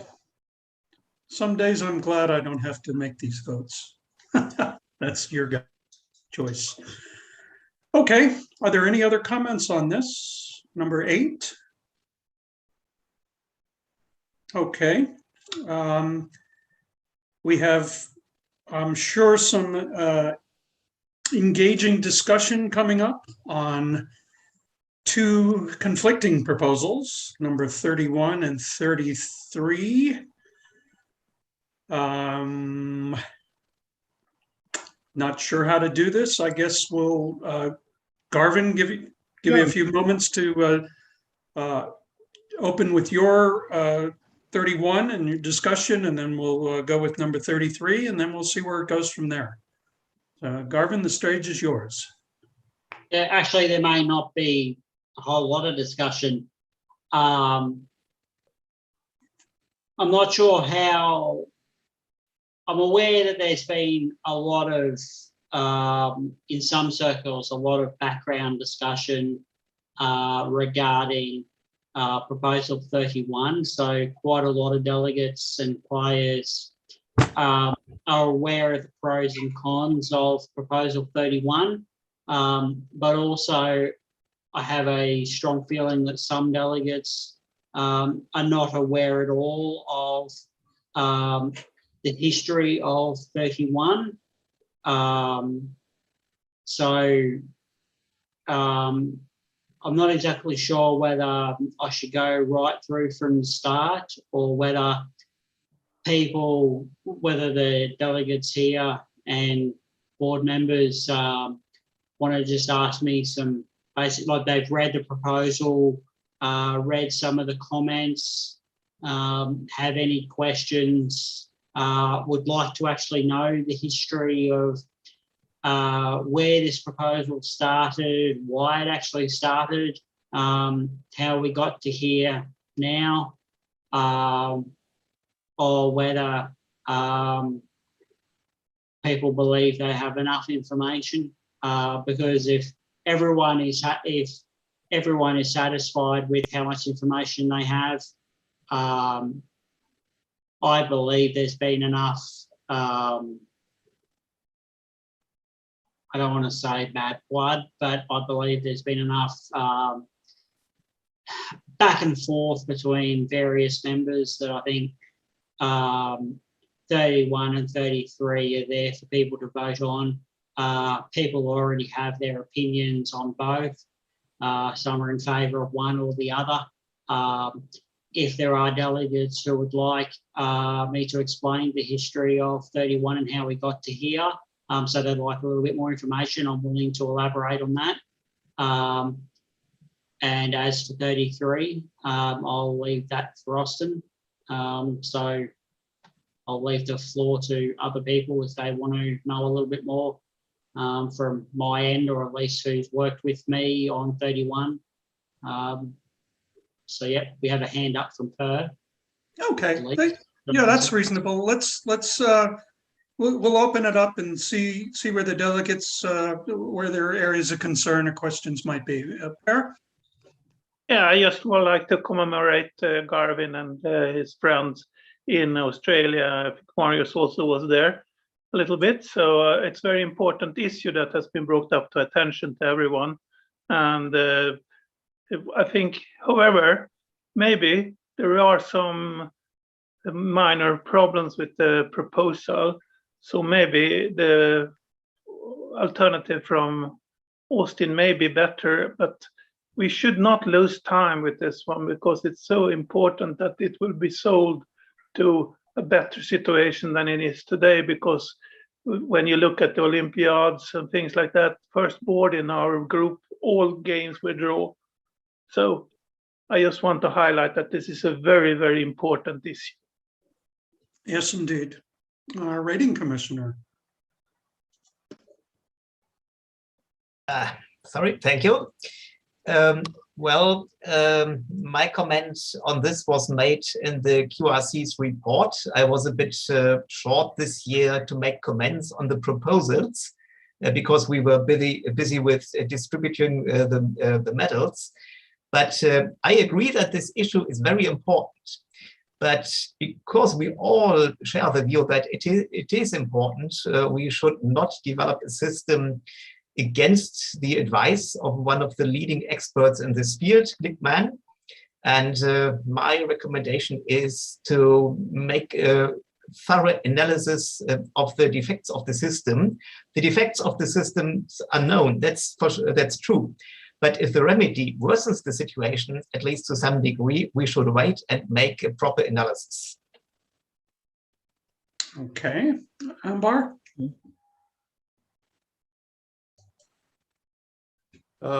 Some years ago, a study group was already initiated to look at this problem. And I was just wondering what happened to that, the results of that study. And I understand Professor Glico was already involved in that study already.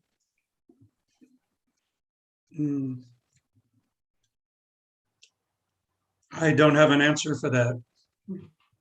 Does anybody remember? Uwe? No, I just wanted to add, I can't say it either, sorry. Well, yeah, well, I can answer that. Sure. We had some specific modifications to the rating system that Glickman advised us on, but what we are at the stage now, and I'm in complete agreement with Garvin, is what we need is a wholesale revision of the entire system. And I thank Garvin and his friends really for bringing this front and stage for us to think about now. It's a very important issue. But yes, we have consulted Glickman in the past. He is the top guy in the world. We do pay quite a bit of money for his time, so we have to be cautious how we use it. But yeah, he has advised us in the past, and we have made minor modifications to the system. Now we're looking at a real significant upgrade to the rating system. I share Austin's. I have no disagreement. Sorry, I'll start again. The working group that has done the latest proposal, because people would have seen that there was a withdrawn proposal, it's proposal 29, and has now become proposal 31. Has been Maritz, Gordon Dunlop, and myself has come up with proposal 31. And we certainly, and we've consulted with quite a few mathematicians and statisticians, and Jeff Sonus being one of them, and they've all said that Mark Glickman is the person to speak to and defer judgment to. The one small caveat that we probably noted from his analysis was that some of his experience comes from over-the-board ratings analysis, and Gordon certainly, and Maritz to a lesser extent, went through his analysis report, and we noted that some of the findings may not necessarily completely apply to correspondence chess, certainly in the areas that engines improve over time, and as everyone is noting, the draw rates have gone through the roof in the last 3 or 4 years.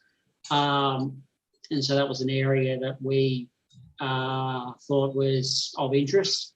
But yeah, there's no dispute at all that Mark Glickman is the go-to person in terms of statistics and mathematics for this area. We don't dispute that at all. We never intended 31 to be the holy panacea to fix the system entirely. That was never our intention at all. We knew that this was going to be a beginning start to fixing the issues, that we were aware that there were going to be needing to be analysis as we go along in future years to see how the changes were working and to come back again possibly with future changes. And we are aware now that Austin and the executive board have proposed 33. So it'll be up to the delegates to decide which direction they want to go, and also taking into account comments that Austin and others have made in regards to 31, all the pros and cons for 33. That's all I have to say, unless there's any other questions to myself. Okay, excellent. I think Jason has a comment. Go ahead, Jason. Yeah, I see a couple of hands up. Yes, so thanks. Again, I wanted to say thanks to Gordon and all the other folks who were working on this. I was involved quite a bit early on as well, really digging into it because, of course, it's really close to all of us.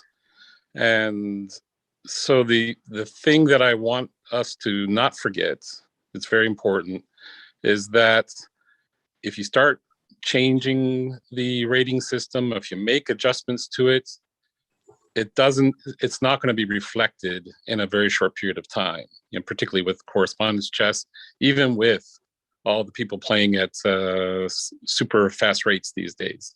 But it's not going to be reflected in a 1, 2, 3 year period to see the changes. So if you make a change, just remember that it's going to take time to know if you've helped it or hurt it. So that's the thing I want to make sure everybody understands, is that be careful, because once you set it into motion, you're not going to know exactly what's going to happen. So this is why personally I think we need to really dig into it. I really firmly believe that it's not so much about the rating system, it's about the fact that computers have basically, neutralized, the advantages of the past. Just to give you an example, one of the players in my federation told me he spent $10,000 on a computer. So what influence does that have on the rating system? You have to ask yourself, is that person a better chess player, or did the $10,000 spent make a difference? Okay, so when you talk about ratings, to me, there's the big question about what does it reflect in the ability of a chess player. So that's two sides for me, is that one, we're not going to be able to measure the impact of this very quickly. So I would say better to study it. Yes, don't put it off anymore, but better to study it deeply and get all the different opinions from the experts. I know Gordon has really spent a lot of time on it, and I, respect him a lot for that. Let's get that together with, with Glickman and some of the other folks, and let's be certain about it, and before we make a jump. That's my opinion. Thanks. Thanks, Jason. Garvin, further comments? Yeah, just the one small comment in reply. A lot of people, and as Jason, sorry, no, it was just a comment from Indonesia, and that'll be answered by Michael. Yeah, I hear that comment often that Jason said regarding increasing engine use and the strength of engines, or people buying new computer systems. And I've had a couple of people in regards to this proposal or asking further questions to myself regarding this proposal. And I've responded back to a couple of people also. An item that is missed by quite a few people, that what has improved also in the last really improved in the last 5 years, is not just the increase in strength of engine use, but also how much endgame table bases have increased. Where 5 years ago, could be 5, 7 years ago, we only had 5-man table bases.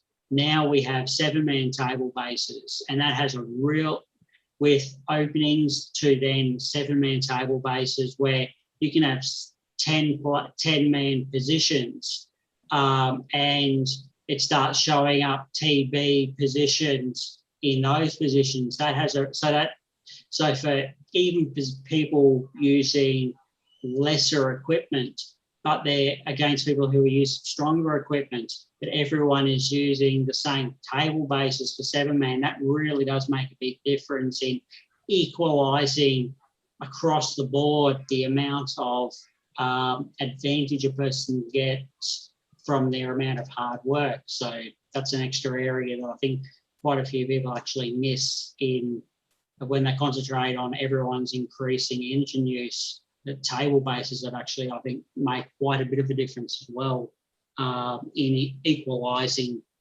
the ratings for a lot of people. Yeah, Dennis is now replying to Indonesia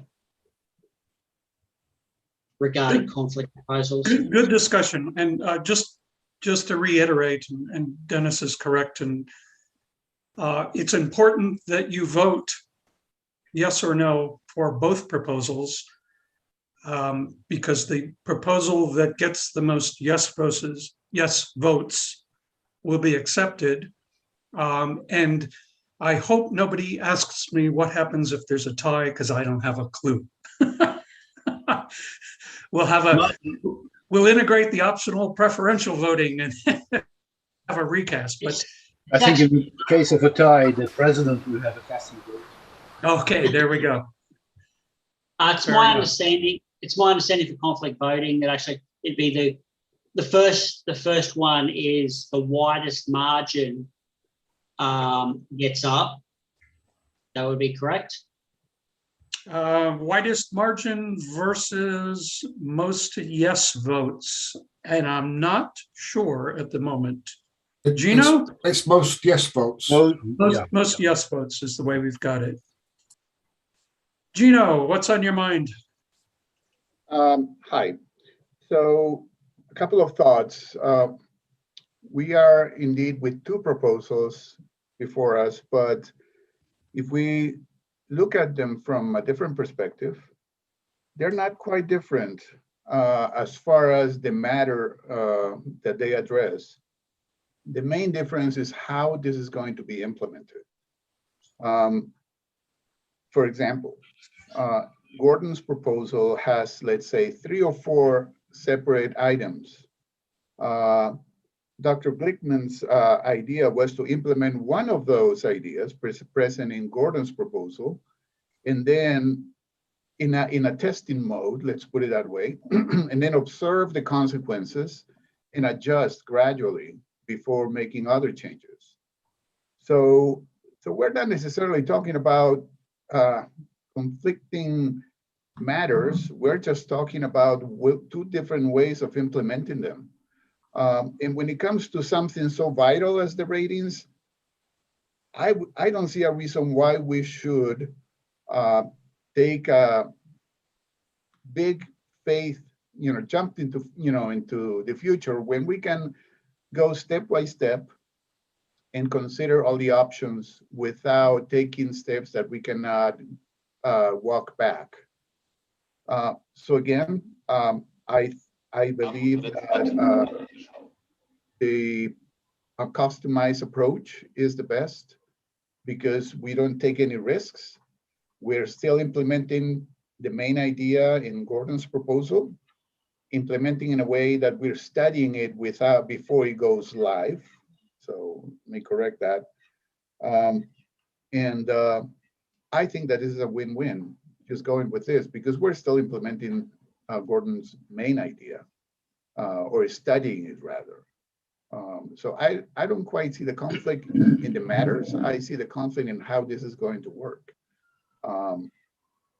And I know that most delegates are conservative people. We go step by step, we go slow. I think that perhaps Gordon's proposal takes too many steps and too quickly. And that might be the main difference.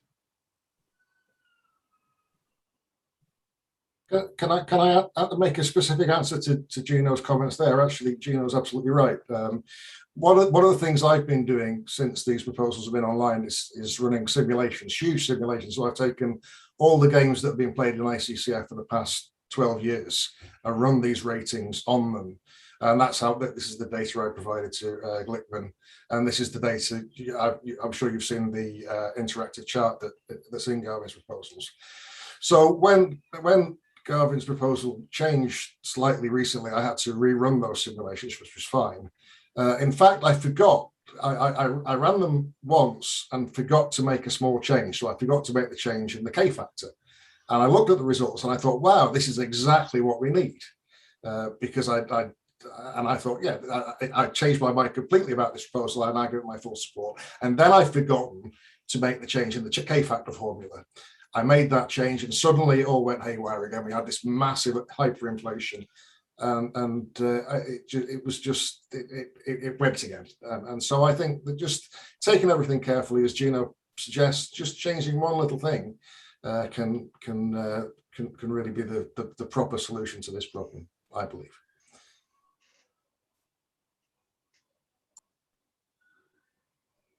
Okay, good discussion. Jason? Yeah, so one more point from my side too that I think is important is when you look at statistics, you have to remember that statistics are reflecting the activities over a period of time. And in our case, if you look at during the last few years, really like last 2 years particularly, the number of draws have increased so much, as well as when there is a true result, saying either a win or a loss, a lot of times those wins and loses are a non-player skill related win or loss. That what I mean by that is either they drop out or they make a mistake or something like that. So it's no longer statistically valid. So when we start looking at the statistics for this type of rating adjustment, we're going to have to look at it in terms of what's happening in the most recent years. And when you start scrutinizing the results, and I don't know who's going to do that. You know, Austin is running batch things, and that's great. But when you start looking at what the individual results where they were a 1-0 or 0-1, when you look at that, you will find that many of them are not skill related. So remember, the rating is supposed to reflect skill and not necessarily did I, play in tournaments where I had 1 or 2 people drop out at certain times where I got a win from it, or something like that. So it's that's the thing I also want people to remember, is that statistics are what drives our rating system, and statistics right now are maybe not really working in our favor, particularly when we don't have people playing like, for example, I don't get to play a person who is 2600 anymore. That's because players who are 2600 are not playing anybody else. So how can we tell that there is any significant difference between what a 2600 player is right now versus a 2400 rated player? I'm not sure we can tell that anymore. So that's, again, a caution that I have is, let's be careful when we dig into the data that we have, that it's meaningful data and not just looking at the data from the raw point of view. Let's make sure that we scrutinize that data. Thanks. I want to add something. I'm really in line with what Jason said. We should not lose the aim of what we want to do with the rating. It seems to me that we want to try to fix the problems of draws. The rating is not meant for that. As Jason said, rating is just reflecting or trying to reflect the strengths of the player. To me, the issue is not the rating system. The issue is really in the inflation of draws. And when we try to change the rating system to adjust it to the rating, to the numbers of draws, I think we are not going into the right direction. Just my opinion.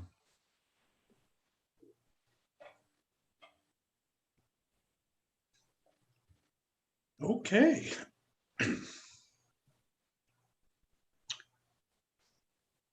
Is there any further discussion on these two proposals? Okay, I show 47 minutes past the hour. With the okey dokey of our president, I would suggest we take an adjournment for coffee and snacks until the top of the hour. Yeah. And then resume with the tournament matters. Tournament matters at 12 months from now. Very good. Okay. I will see you then. See you then.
Michael? Yes? Apparently, there's been comments on the YouTube feed from the Aruban delegate-elect. He hasn't got the Zoom details. No, I included him on the email.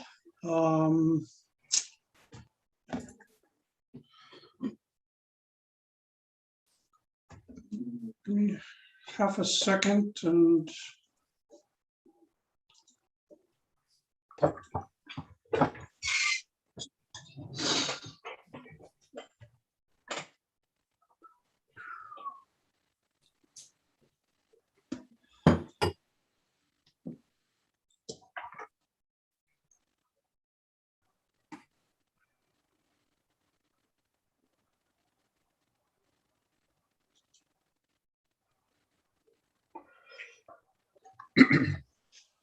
yeah.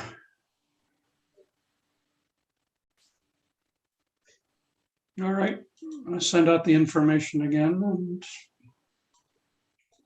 hope for the best. Okay.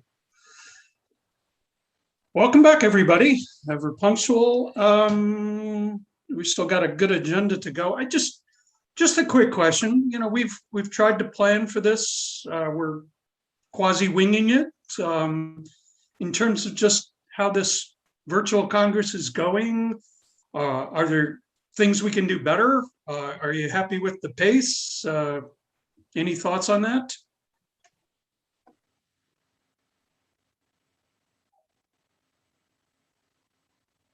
All right, I'll take that as a good sign. Austin, are you prepared to share that list of proposals again?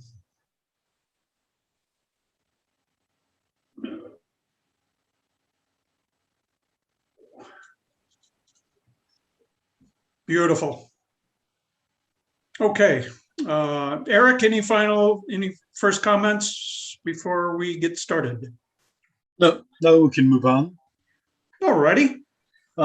Just one thing, there are two proposals concerning tournaments that were made by John Maria. John Maria has informed us that he wasn't able to attend this Congress. He's in vacation and with no connection. So he apologized for not being here with us today. And Frank will present these two proposals that were made by John Maria. Very good. That's a good introduction. So, Frank?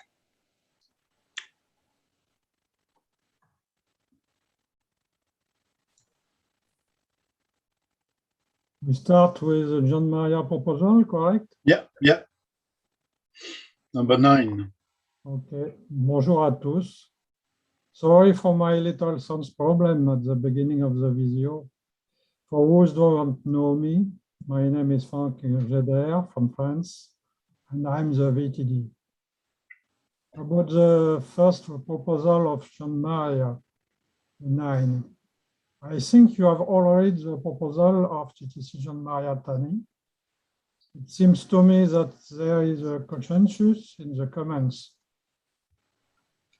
To remember, the proposal is the year we achieved first to third place in a national championship will no longer be allowed to enter a MNB tournament, but will have to participate in non-tournaments based on their rating, like any other player.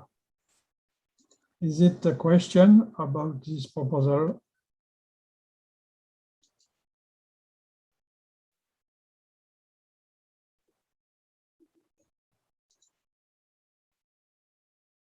I say it looks like there's no questions. That seems logical with the comments. Okay. Maybe you can go directly to proposal 26. Yes, 26. New structure of postal promotional tournaments. I think we have quickly the yellow hand of pair, perhaps. So again, I think you have read the proposal of John Maria. It's not a consensus in the comments. But do you have question about it? There or Gino, I see your post comments.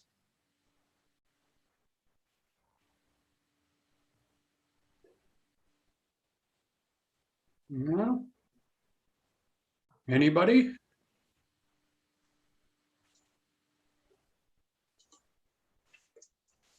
I don't see any comments. Okay. No comments? Okay. Oh, Garvin, please. Just confused. Are we still discussing proposal 9, or have we moved on to? No, we moved 26. on to number 26. But if you have a question on 9, you could still do it. No questions on 9. No, I just thought, yeah, I wasn't hearing a clear change to 26. So I thought we had moved on to 26, and I didn't really hear clearly the discussion for 26. So I think Frank introduced it, but so far there are no comments on either 9 or 26. Okay. Okay. So the next proposal, Eric. So we can then come back to the list in the agenda. So proposal 10, that's made by the Rules Commission. So Dennis. Okay.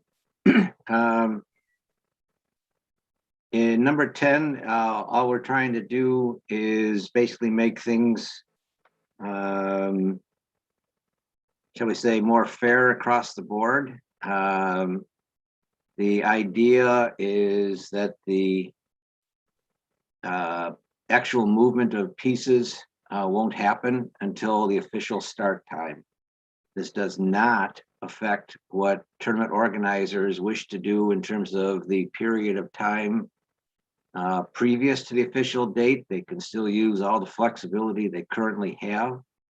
And so what that means is that tournament organizers would still be able to determine all of the preparatory time they wish players to have previous to the official start date. Nothing would change in either of those areas in this proposal. The only thing that would change is that play would not actually start until the official start date.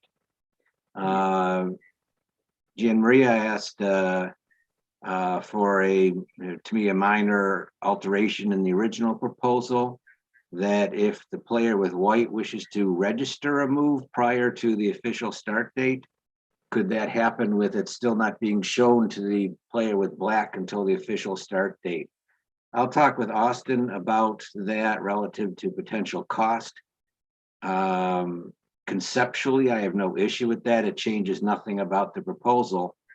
And frankly, I don't know why players with white would necessarily even want to do that, but conceptually, it doesn't change anything. So it's only an issue of cost to me. If it's going to cost too much to do that, then we won't make that happen. But the main point is that everyone would start on the official start date. There are two purposes to that. One is to get rid of that process of players completing games before they officially even begin. And we've seen that not just on the lower rated levels, but you can see that on the highest rated levels. It makes a mockery of the time control systems. If players want to play that fast, so be it, but they can wait to the official start date. The other is that because players start so much ahead of time, and especially in tournaments where they're given literally months between the online unofficial start and the official start date, they can accumulate that much extra time, and that just sets up the greater likelihood for dead man defense because there's time to waste, or what the has been nicknamed in a work group I work with is the prolonged draw. It's clearly a draw, but they're gonna draw it out, no pun intended, for whatever reasons they have. And it's all that extra time. Players quite regularly have lots of extra time. When they finish a game, you can see reflection time accumulations of 100 days plus. They don't need that time ahead of time to actually count for reflection time. So this will just make it so everyone starts at the same time and has the same degree of reflection time. Questions, comments? No, it looks like you've covered that well. Can I just, sorry, I'm raising my hand manually because I don't have access to the hand control when I'm screen sharing. Just my only concern, really, I'm neither for nor against this proposal. My concern as the person who answers a lot of help desk emails is that 7 or 8 times a week we get an email to the help desk. I can't move my pieces. Are you on leave? Oh yeah, and I can imagine that doubling. I can't move my pieces. Has the start date? Have you reached start date yet? That's just my concern from a practical kind of management point of view. Understood. And yeah, I mean, again, I'm quite willing to work with you on if we need to put in notifications, besides the fact that regularly after Congress has put out mass emails to whoever the rules apply to, the rule changes apply to. But of course, players don't always read that. And we could do notifications as well. It could be underneath the cross table. But yes, you will. I fully expect the help desk will get an influx of these. My picture of how it would work is that everyone would simply have it listed as waiting, as opposed to ready to move, which is the one downside actually to Gian Maria's idea, because it would still show that it's the white player to move. It may be better that anything that's previous to the official start date just says waiting. And so it's like, yeah, you can't move because you're still waiting for the official start date. I'm quite willing to work with you on all that. Those are the logistics that we'll have to deal with.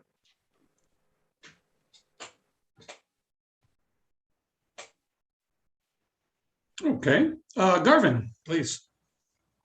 Yeah, on the issue of not getting flooded with the help desk.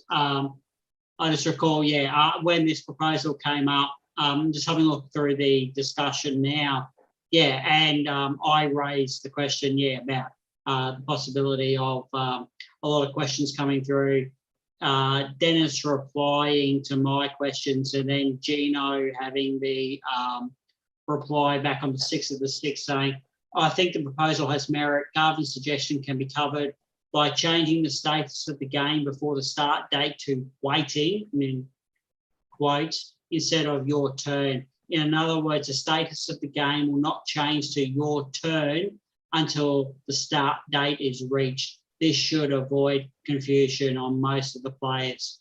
And then the conversation moved on to Gian Maria's proposed idea. So that's so it's Gino's idea to change the status to waiting instead of your turn.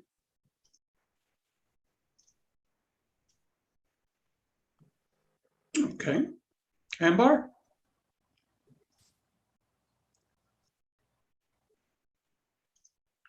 You're on mute. Ambar, you're on mute. Yes, I was saying that just as when you have a draw offer, you get a small pop-up box saying, are you sure you want to offer a draw? In the same way, when you click one of these games, which haven't yet officially started, you should just simply get a pop-up box which says that this tournament has not yet officially started. And then no one will be confused about this issue. I like your idea. I don't quite share your optimism about no one being confused, but it may minimize it. Someone will be confused. I certainly like the idea, however. If the box is sufficiently explanatory, it should do the trick. It can mention something about from the rule has been changed and you can't make a move now, whatever you like. You should read some of the emails we get through the help desk. No, you shouldn't. I think I'm quite instead, willing to work on that, though. It's I like the idea. I'm quite willing to make that happen. Fair enough. Garvin, any other further comments on this? Yeah, on the point that Amber just raised, yeah, never also discount the fact that English is not everyone's first language as well. Well, the service in multiple languages. You can Yeah. change the language. No, but I just mean just in explaining matters, and Amber said, yeah, just have a pop-up box, but yeah, but not for everyone in explaining matters. Oh, but it will come up in your own language. Yeah. If somebody translates it for us. Okay, good comments. Dennis, why don't we continue with number 11? The idea behind number 11, you need a plus score to promote. Again, let me tell you what this does not include, so there's no confusion. This proposal does not affect anything related to norms, earning of norms, does not relate to anything related to ratings. It does not relate to anything that is a one-stage tournament. This is quite specifically to address the situation where, and we're only talking about ICCF events here, not national events. National events, of course, the option, but that's not included in this. This goes back to the problem that was already mentioned about the increase in number of draws. It is distinctly possible, and in fact occurred in a very significant way in recent time, of a very large set of tied scores at 50%, all draws, in second place in a candidates tournament. And the question was whether or not they all promoted to finals or none of them did. I don't need to go into the discussion on what happened in that situation, but the point is, this is not theoretical. This has occurred. And what this proposal essentially says is what is true in any sport. You got to win at least one game to go on. If you can't win a single game, you don't get to go on. And that's the point here. It is one way to think about it is the current situation. It might be argued that everyone who had a 50% score would go on. And so in theory, in a tournament where everyone drew everyone, they'd all promote to the next section. This would say that none of them would promote. And because none of them earned the promotion. So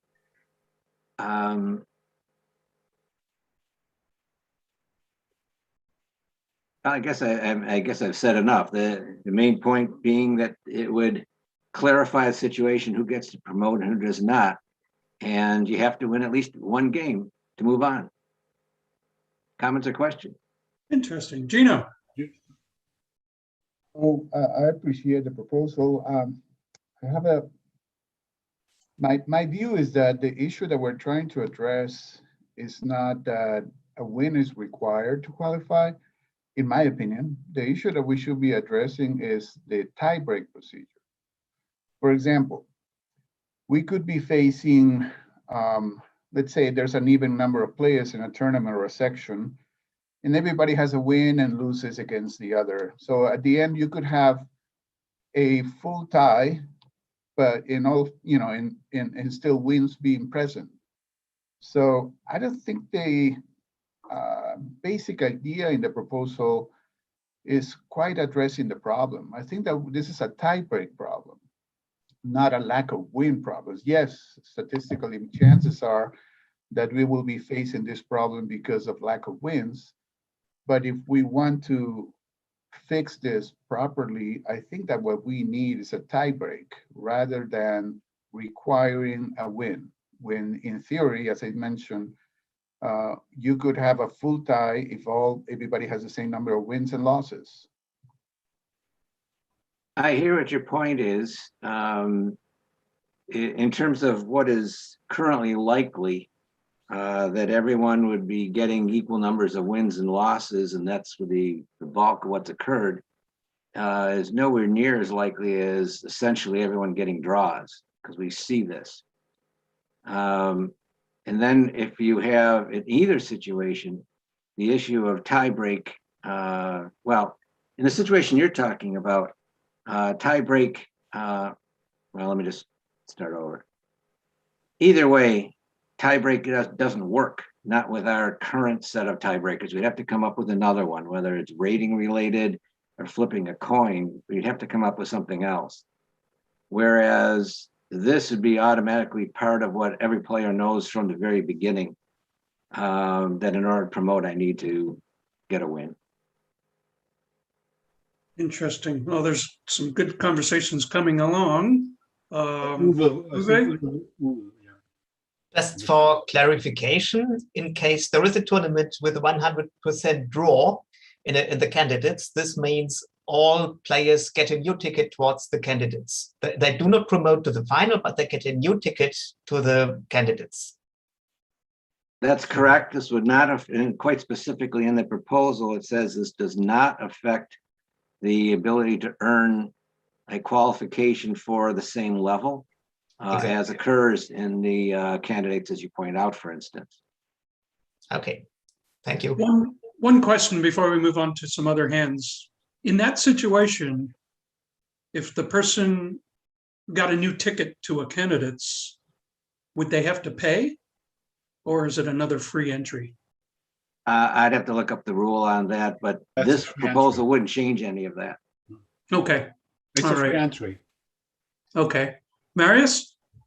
Yes, in terms of tie breaking, we should think about additional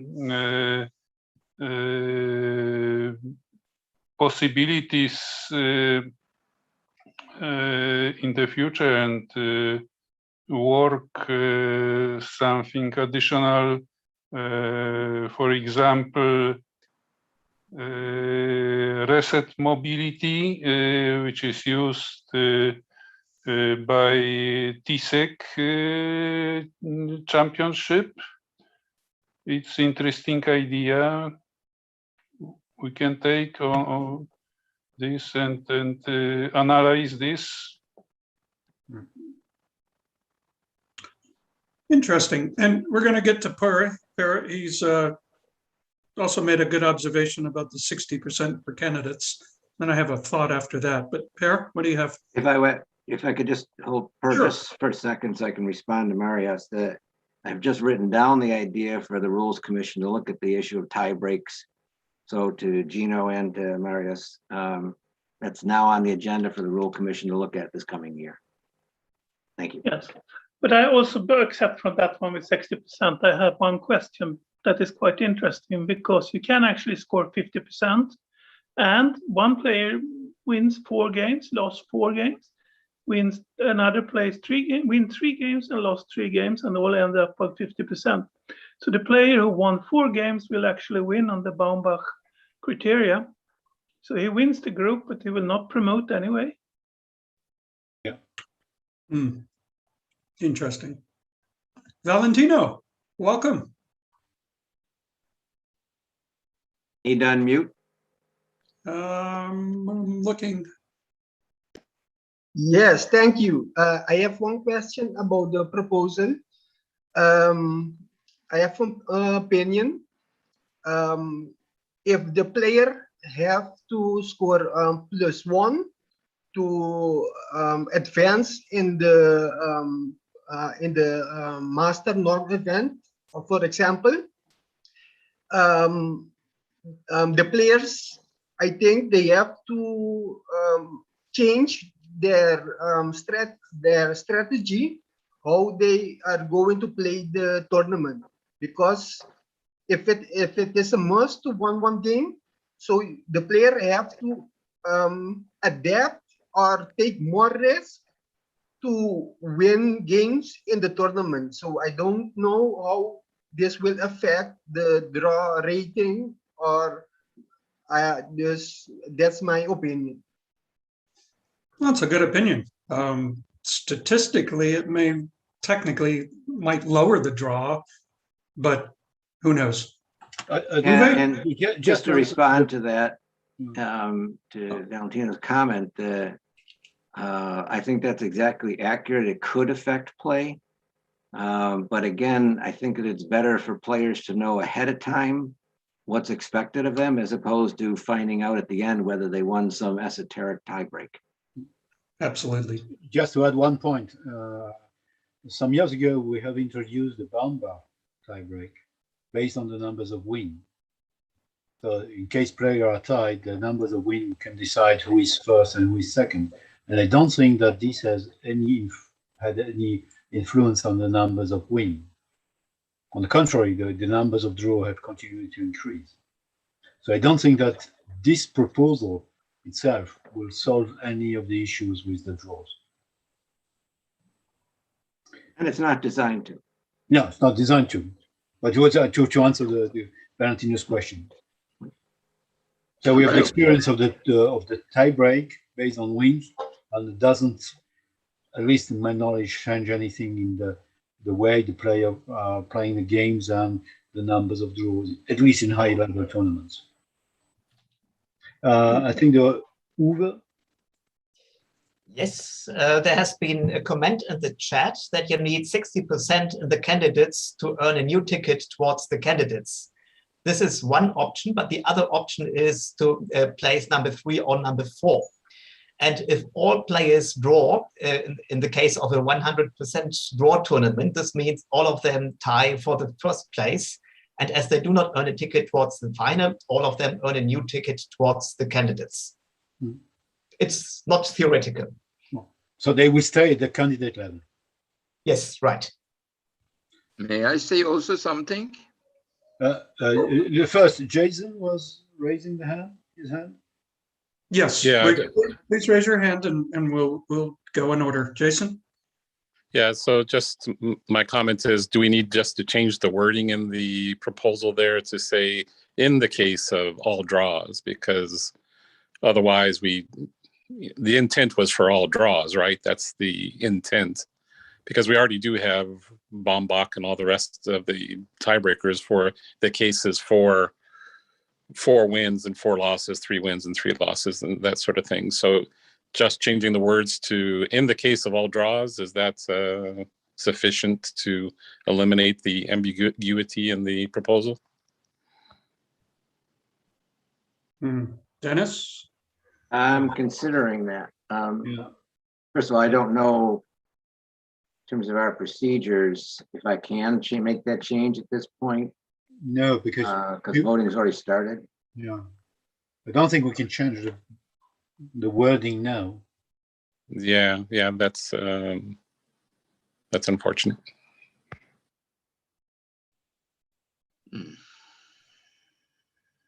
It's a different question. Was there was another? I think Hammer. There was another question. No hand. There we go, Marius. Marius. Yes, we can, maybe it's possibility we can update this proposal with after Congress with special voting or something like that to correct this issue.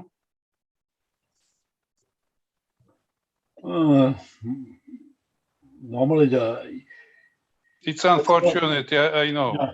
Yeah. I'm not sure. Normally, you need to have an extraordinary Congress to make new proposal. Or next year we can correct this. Or next year you can correct this, of course.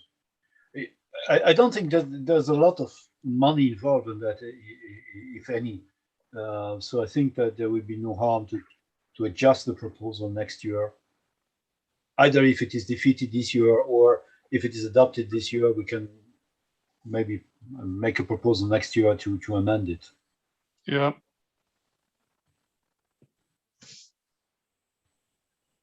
Because as Daddy said, the most likely case is an old draw. The other case is maybe much more scary. A question came to me here about thinking the proposal only applied if the tie break also is the same. That's correct. I mean, it has to be where they are completely tied by all of our current tie break systems.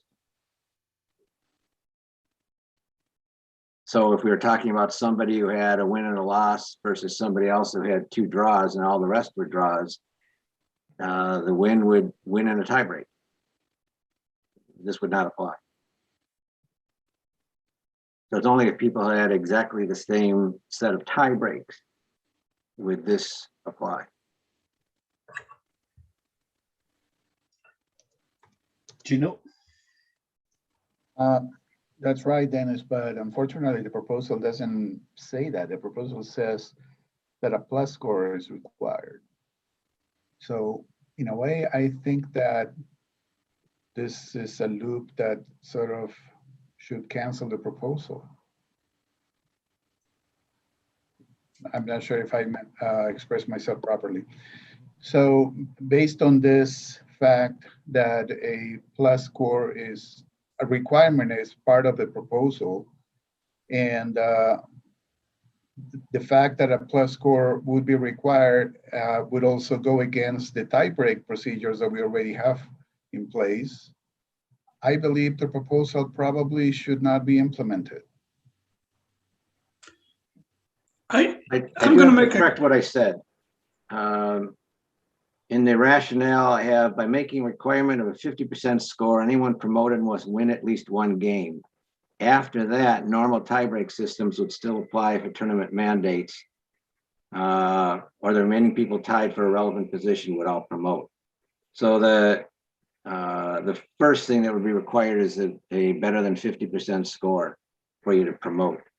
After that, tiebreak issues would apply. So that's the way it's worded in the proposal.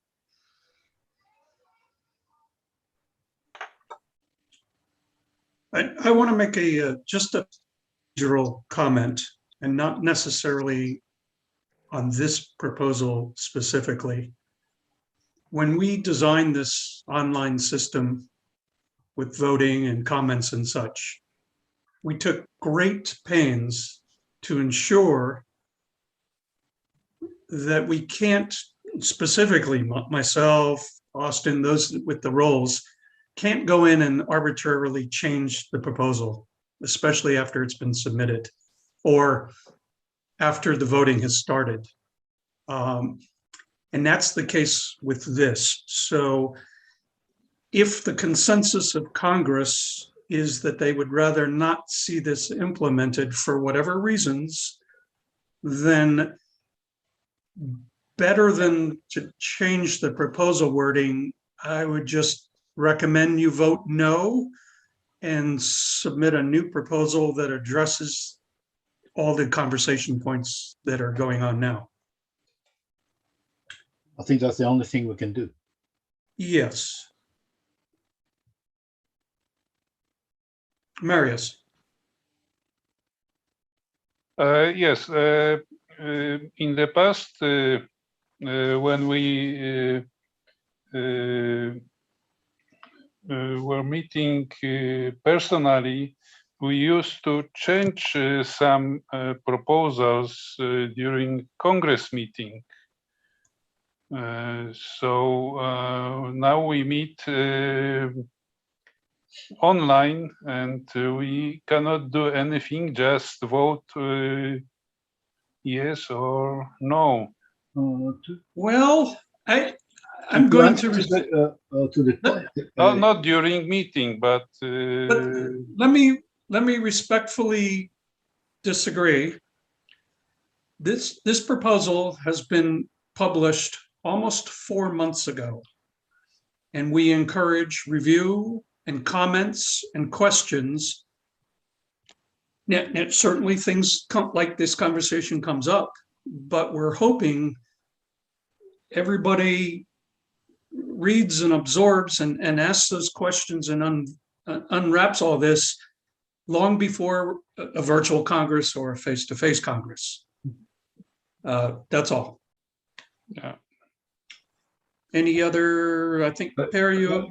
Per, I just read the comment of Per saying that we should postpone. I disagree with that because some delegates may be very happy with the proposal as it is phrased now. So they have the chance to vote yes. I don't think we should deny them the possibility to vote yes on this proposal as it is.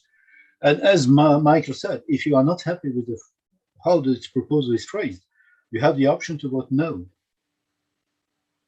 So everyone can do, if he's happy with what is proposed, can vote yes, and the other one can vote no. Okay, Garvin?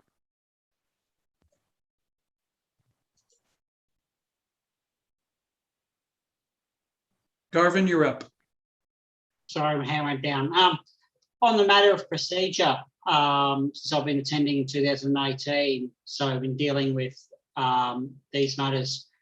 We've said previously that proposals, as soon as they're made and the window has closed, they can't be changed. And the reason being is that whilst we've had the two congresses in person in 2018, 2019, and some people might realise that a proposal is deficient in some way, some delegates have already voted previously, and so the proposal can't be changed. It needs to be voted up or down then, and or withdrawn by the original proposer and then resubmitted the next year. So we can't go in and just change it.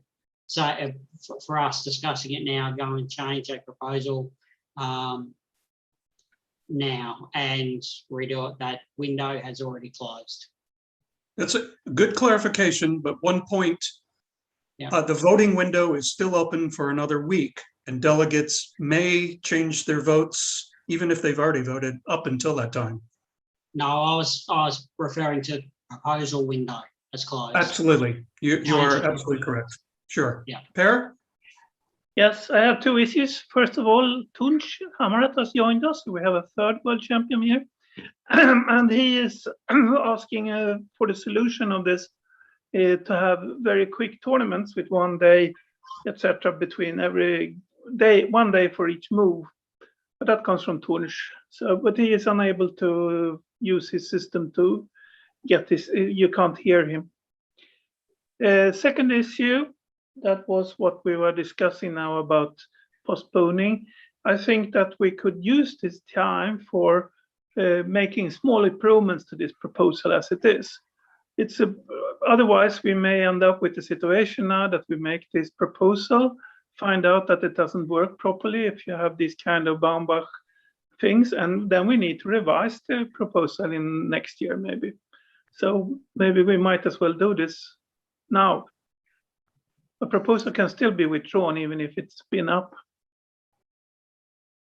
Well, it's an interesting point, and Per, I don't agree with you because, for instance, I'm very much in favor of that proposal. If it is not withdrawn, I cannot vote for it. If it is withdrawn before the windows for proposal is closed, I have still the option to make the same proposal.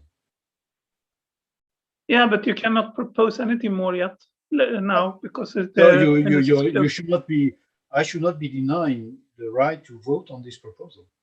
So you shouldn't be allowed. Okay, so to if lots of delegates happen to vote on this one but did not listen to our discussion and don't understand exactly what the point is with Baumbach, things like that, you can win the tournament on tie breaks, but you will still not promote. This is very strange to me, if I may say so. Just to clarify something about this whole issue withdrawal, I presume we would, if there were an option for it, it would be mine. I'm not withdrawing the proposal, so we need not discuss that. Yeah, but we need to make sure that people understand this because we cannot make any comments on the proposal list about this. Oh, feel free to make comments about it. I'm just saying I'm not withdrawing the proposal. No, but I mean, I need to make the comments on the proposal to make sure that all delegates gets this before they make the vote. That's what I meant. If we just do this, we have to maybe revise it next year. But okay, if that's okay for you, I would mind. That's fair. Valentino? You're still muted. Valentino, you'll have to unmute. Yes, I have one more comment. If we see this from the players' side, let's say he plays in 3 tournaments, and in all 3 tournaments, let's say, for example, all games are draw.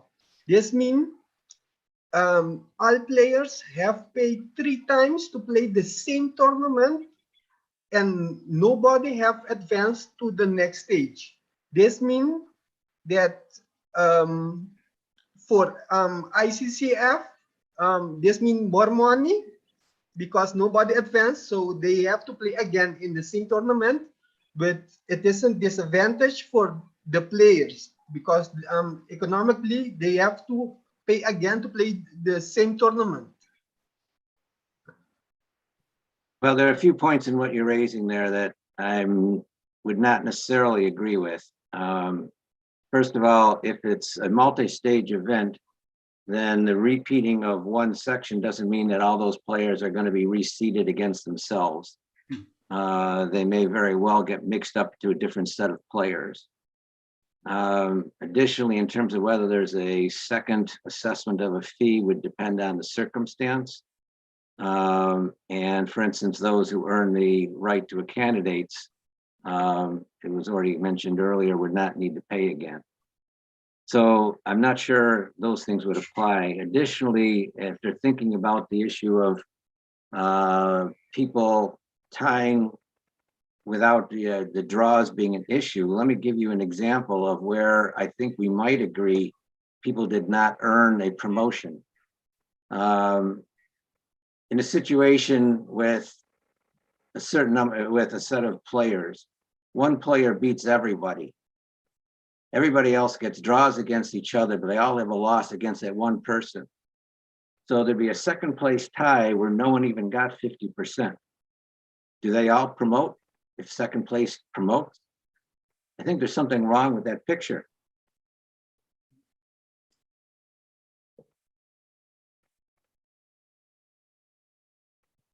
Michael, you're on mute. Yep, sorry. And interesting. Gino, you have your hand up. I want to throw one comment out just for everybody to think about. Something we used to do a lot of back in the old days was form working groups and have a working group with a clear objective that your output is going to be a proposal to submit to Congress. And I see this proposal overlapping with perhaps some future tie-breaking rules or things, and maybe we still need to vote, as Eric said, we still need to vote on this proposal, but perhaps there's enough interested people in this group that we can form a working group with the chair and have good objective analysis and come up with a proposal for next year. So just, I'll throw that out. Gino, what's your thoughts? I think you realize that the internal logic in the proposal perhaps is not ideal. The proposal starts with a title that a plus score is required, where when indeed the plus score is not really required according to current rules, because that's the way we have tie-breaking procedures. If that title was removed from the proposal, I would say that the logic is perfect and that we should vote on it. But if the proposal is voted as is, then it will be up to tournament directors or tournament organizers on how to interpret that there's a requirement for a plus score in order to win. And I know that Dennis tried to address this in the, inside the proposal, but the title still states what it states. So I think that since we are not able to remove the title, then I think the proposal should not be voted on.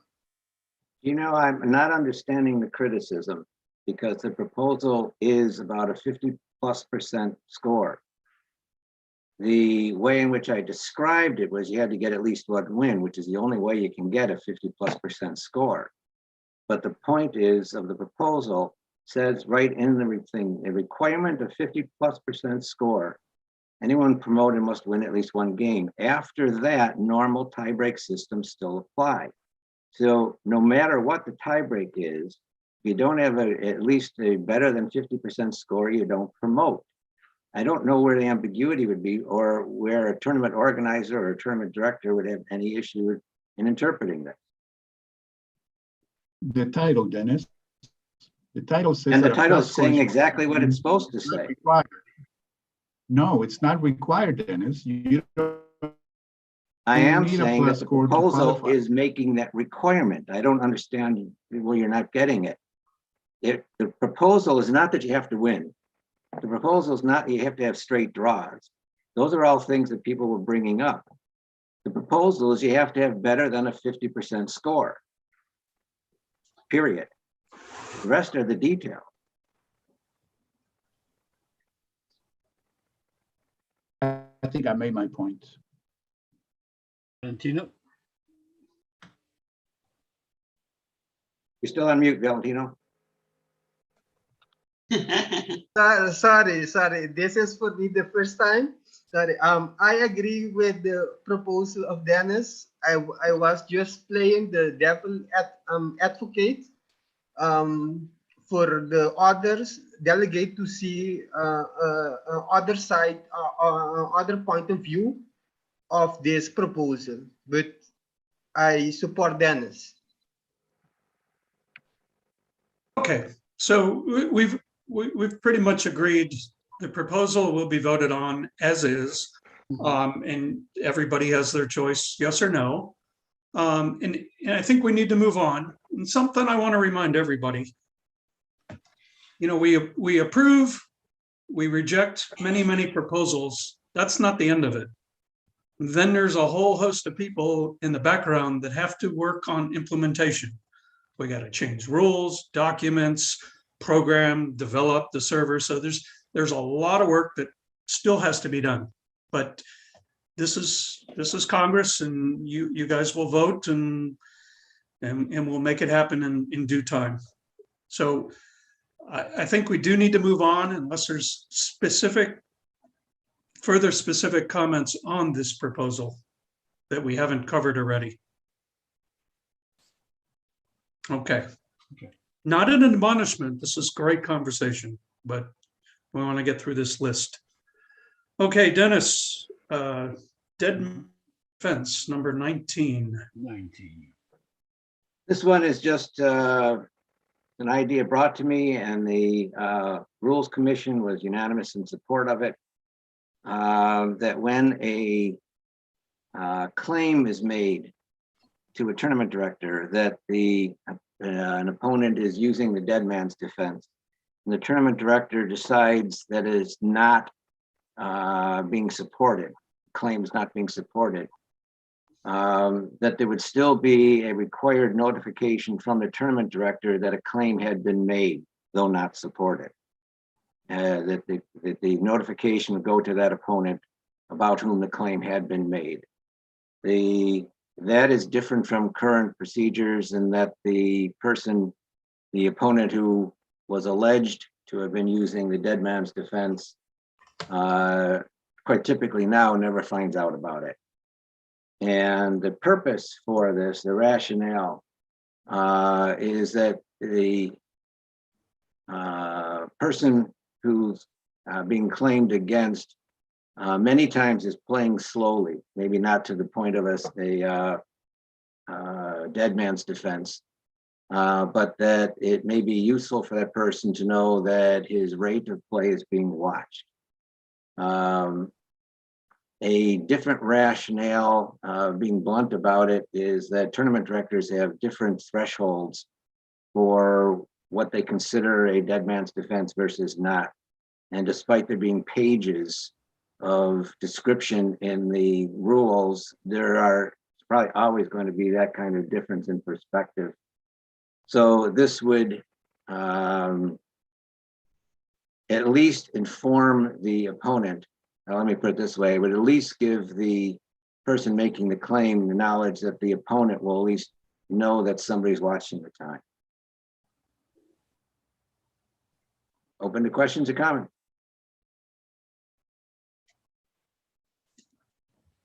Okay. I guess that is that. Nothing. All right. Dennis, you have one more on that list, number 27, including anticipated member federations in friendly matches. Yeah, this one is one of, I think, 4 different proposals having to do with friendly matches. Right now, the rules state that the friendly match has to involve a member federation or one or more, whatever, or a zonal group. And so a group of what it would now be considered isolated players from a single country who are in process of looking to become a member federation officially don't have status for participating in a friendly match, except that it seems to myself and the members of the Rules Commission, again, we were unanimous on this, that these are exactly the people we want to bring into ICCF play to show them the fun that can be involved. And so the idea of this proposal is to allow members from a single country, I shouldn't say members, players from a single country who are working actively with a member of the executive board, that's a stipulation, to become a member federation, that set of isolated players from that country can represent a team in a friendly match.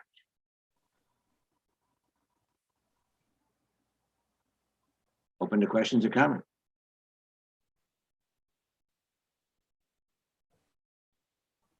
Going, gone. Okay. Thanks, Dennis. We'll go back to the list displayed. 22. Games in progress, viewing rules. Number 22, logging and auditing insights into games in progress. Well, I have nothing special to add to my proposal. It is just about to correct one gap in the web server system. Some officials have insights, some people have insights in the games which are not finished. They are still in progress, and to avoid unnecessary suspicions in the future, and to protect these people who work a lot on amateur basis, I made this proposal. I think that such insights should become transparent, and that we can control who view which game and why. Okay, Uwe, you're muted, so you'll have to unmute. Yes. There you go. Thank you. Several years ago, there was a proposal that some thematic tournaments have to be secret, which means nobody could see the games, even if they were finished. I'm happy to see that all games should be opened now. My proposal would be to install a public viewing, in German. Public viewing means live transmission of moves. That would be the best option. To hide anything is never a good idea. Okay. Yes, this is different proposals for the next year. Or yes, I know, but it was a comment. Yes. Okay, good conversation. Any other comments or thoughts, questions on this proposal? 22. Okay, very good. What else do we have on this list? Russell, I know you've had some connectivity issues. Are you on with us? You are. I'm on there. Can you hear me now? Loud and clear. Fire away. Yeah, I mean, the proposal in itself, and there's been an awful lot of discussion of this outside within Facebook and various others there. We all know that about the draw rate, and it's been discussed already, and I don't really tend to say too much about it. But this is an attempt to look at a trial of one possible way forward, where we are looking at something. I'll take something Jason said earlier, where we're looking at the skill of the players, because we're left down this, if we go down this approach where there is an opportunity for more skillful players to actually achieve better results, and actually something where we can see even a small amount of data within a year's time. So I'm sure there's enough of us in this room who could come up with 20 different paths and methods we could look to try, but this is just one, something that is very close to what we do now, and in many ways taking the best of 960 and the best of selected opening events to come up with something that adds an element of competitiveness that should reduce the draw rate. So with that, open to comment.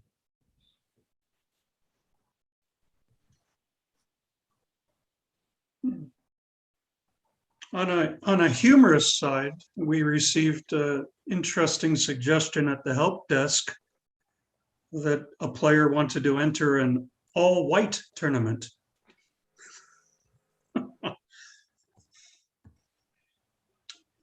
Nonetheless, any comments on number 9? Gino, please. I think it's a great idea. As I posted online, I think the only issue would be to make it unrated. It takes so much effort to play a game to not earn rating points, even if it's an experimental a tournament type. It's still chess. So I think that, I know that the proposal doesn't include it, but I thought I would just express my opinion. I think it should be rated maybe for next year. Good point. If I could perhaps respond to that. It's a valid comment, and it's one that you can go both ways on. At the same time, it's being played at an incredibly fast time control, just so it's done and dusted before next year's Congress, so we can actually draw some conclusions from it. I agree in the long run, and my view is these kind of games should go into the rating system, but for the purpose of the trial, you're right. Some people would be more interested if it's rated. I think as many will be as interested with it being unrated. But it again, the key point is the trial. Interesting. Jason? Yeah, for me, to echo that point is that we want to get not only just mid-rated players, low-rated players, but we would want participation with higher-rated players. And the reason for that is that we want to see, does it really do something? Does it make a difference?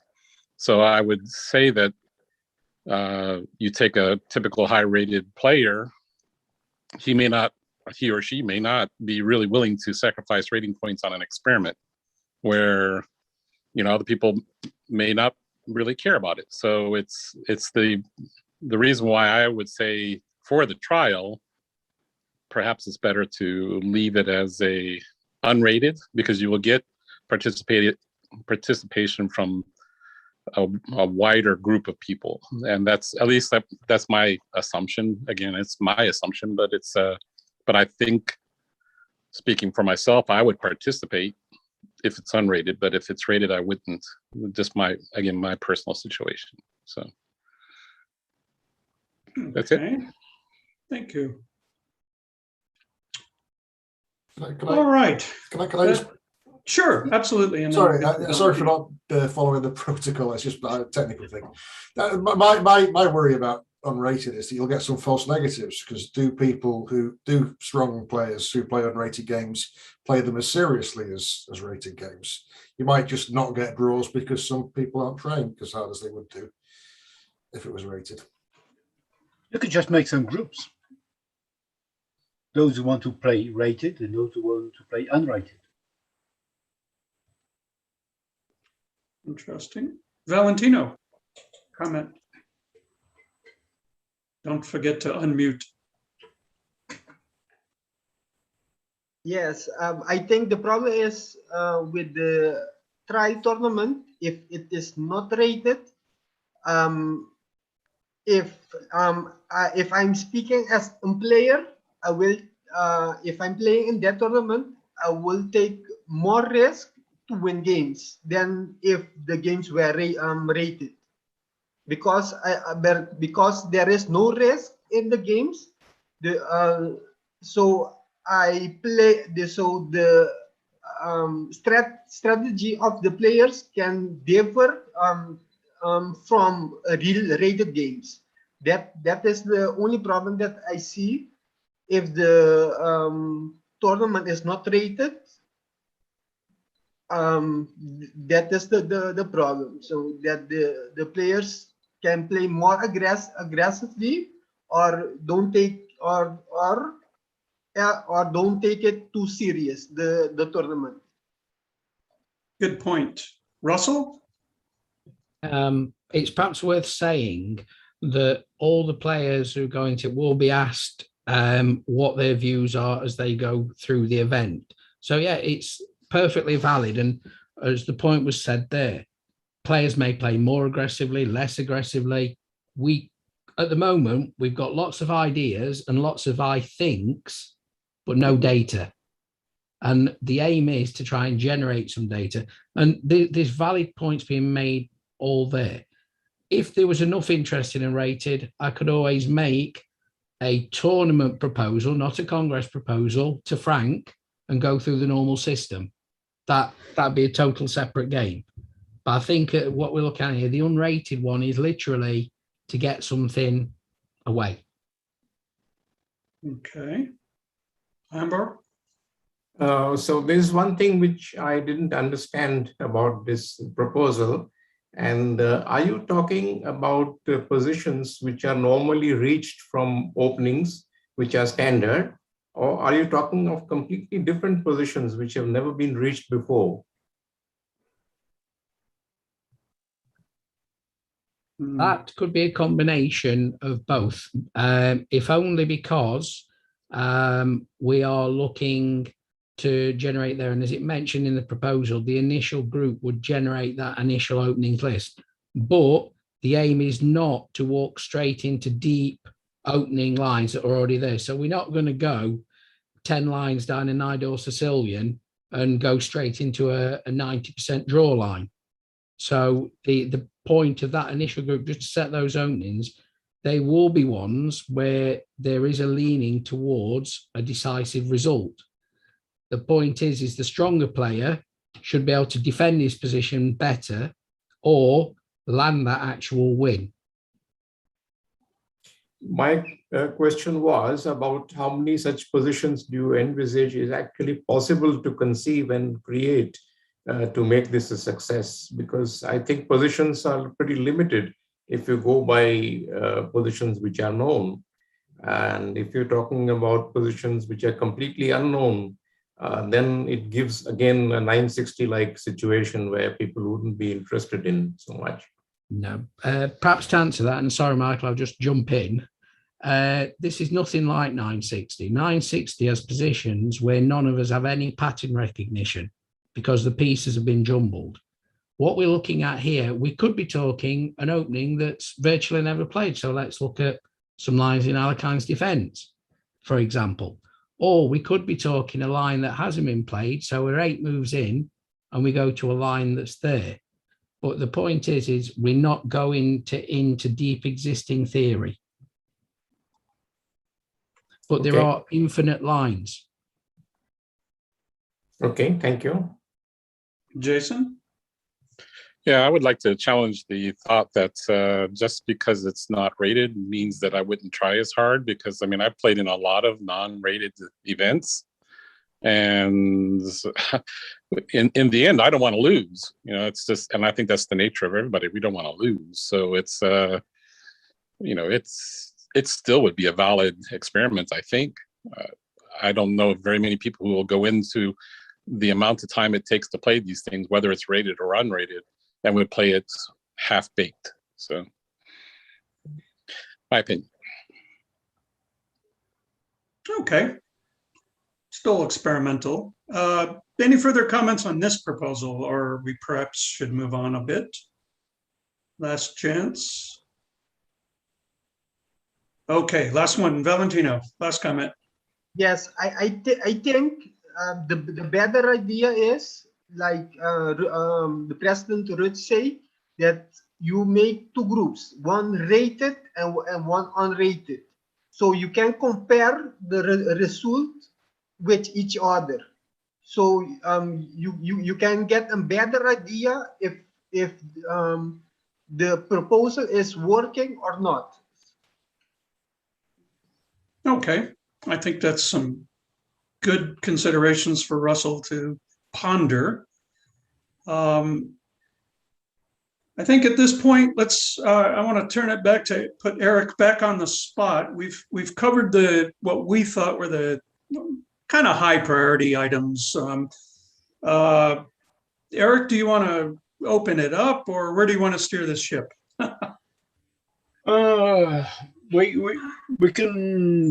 have time to go through some other proposal. Maybe we can ask someone who has a specific concern or interest in one of the proposals that we did not cover. I think that's a great idea. So if anybody would like to discuss any of those other proposals, other than Dennis, no, I'm kidding. Please raise your hand and we'll get going here. Let's see. So Dennis, what's your thoughts? Actually, just a quick comment is all. For a number of the proposals from the Rules Commission, numbers 12 through 17. Let me just make a comment about them. They may seem obvious to you, which is great, but they all came because of real life experiences of somebody raising the issue. It wasn't like one of us sat back and just said, well, what about this one? What about that one? These issues were actually brought to the Rules Commission or to me.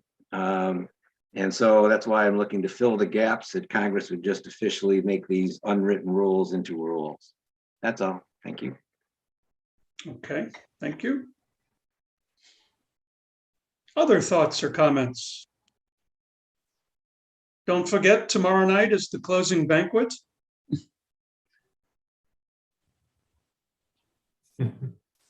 Come on. It's not that bad. Anybody else? Laughing out loud, laughing out loud. Ha, ha, ha. Hey. I don't know if everybody can read my shirt. Yes, you don't. And the fact that it's changed since the beginning of the Congress. I have 3 more in the queue. Arthur, what's on your mind? You'll have to unmute yourself. There you go. Can we discuss more about the proposal 36? Because this was the one that we have discussed last night with our group, but cannot come up to, what it really means. Okay. 36 is a proposal made by our Spanish delegate. A player who does not make any moves should be declared inactive. It got quite a lot of conversation. Anybody have any thoughts? Or Arthur, what were your concerns?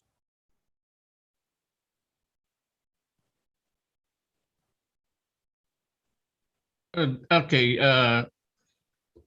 The question was, how can we determine which one inactive, or whom do we want to say include in the list of active or inactive? And that's where we don't see the definition, a clear definition. Okay, Dennis? There is in case you weren't aware, there's an automatic process that is nickname often is in short described as 2 years, but it's not exactly accurate. But an automatic process that where the server will mark somebody as inactive. It's if they've had 2 calendar years where they've not made a move. And so that can be shy of 3 years of actual time maximum, or it can be 2 years and a day, depending on when they stop making moves. But it's 2 calendar years where they have not made a move, and then it's automatic. Unless you're asking the question, how could a national delegate, for instance, mark someone inactive early to that, I don't know the answer. I'll bet you Austin does. So, so Dennis is slightly wrong there, Dennis. The criteria isn't whether you made a move or not; it's whether or not you have a rated game. The current system. So it could be sometime after your last move before you go on it. But there is a system. There were some comments under the proposal that hinted that this system wasn't working, and there were some people on the active list who shouldn't be on the active list. I've not seen any evidence of that. I've asked people to show me examples of that, and they haven't. There isn't a mechanism for manually marking somebody as inactive. They just don't get rated for 2 years, and then they automatically fall onto the list. But personally, I don't see the point of this proposal, because we already have a mechanism for marking players inactive. Okay, thank you. Okay. Good conversation. Are there any other proposals, Garvin? Sorry, just I was on this proposal. I was one of the stronger commenters on it because I looked through quite a few of the players, and yeah, I couldn't find any evidence that 2.10 wasn't working as it should. So I kept asking in the comments, I kept asking the Spanish delegate to please show proof of what they were claiming, of what the Spanish delegate was claiming was going wrong, or what inactive players were on the list for 3 or 4 years, and no proof was shown, and no one else was able to show anything either. So I just basically said to everyone, no evidence shown, no further comments. So yeah, it's a not needed proposal unless someone can actually show that the system's not working. And I'm sure if the system wasn't working as it should be, then the services director and the ratings commissioner would certainly want to know if there are inactive players on the rating list, on the active rating list. Speaking of the rating commissioner. Yes, thank you. Before publishing each list, we go through the list to see, at least randomly, if everything is okay. We check every now and then the ratings, and of course we check if there are inactive players or if there are active players. And just as Austin has said, we have a rule currently, and the rule is working. And if a player has not an ILO result during the last 2 calendar years, in this case, the player is going to be inactive. There are no players mentioned in the rating list that are inactive. All of them are active and had a result during the last 2 years. So all I can say is the list is correct, and we don't have any reason to assume that things are not working. Okay, that's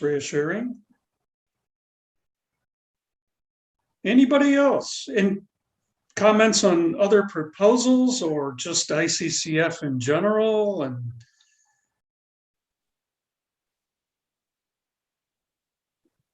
okay, Valentino? You're still muted. There you go. Yes, I have. I don't know if the delegate of the proposal of the accumulative GM norm future is in the Zoom meeting.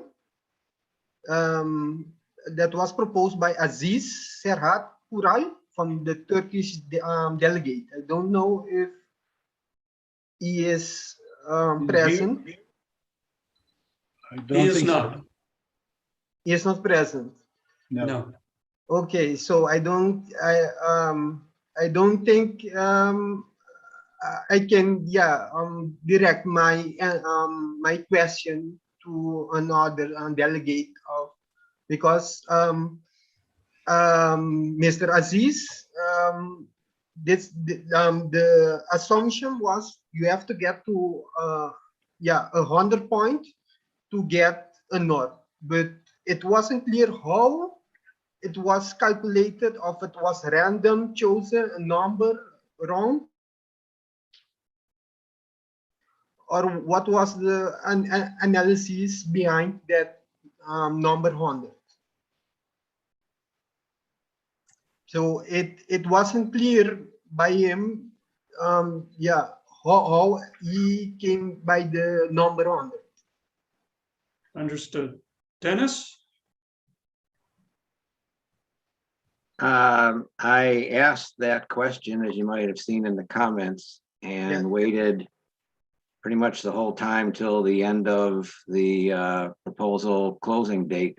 Never got a response, so I had to presume that there were no data to show me. So I have to presume that the number of 100 and all the other kind of figures were their best guess. And it might be right on target, but it might not. And so my concern was simply that if we don't know, but we start this system where people think they're earning a GM norm or GM title through this accumulated process, it's going to be very difficult to change it once it's in place and potentially have to take things away from people. Uwe? I think the idea behind this proposal is maybe not wrong, but of course, in the current form, the proposal is not well elaborated. So I think it's not acceptable for the reasons just mentioned. Okay. Well, we have a new welcome face. Help me with your pronunciation. Andrea? Yeah, Sebastian. Okay. I'm still in debt to you. I hope we will see face to face. Yes. Good news and very good news from Romania, but a question for Uwe is regarding what he's promised me if we get numerous players achieving norms like CC or CCM. I'm short of medals. Could I fabricate here in Romania, or should I ask him to send me more, the medals? In Vilnius, he supplied me with a number of medals to hand over to the players, Romanian players who achieve CCM title and CCE title, but I'm short of that. Now we have a lot of players achieve norms. Just as already mentioned, this year the distribution of the awards is done by post. It is sent to the delegates, and several months ago there was an email distributed by Michael to ask how many medals, CCM and CCE medals, you wish to have.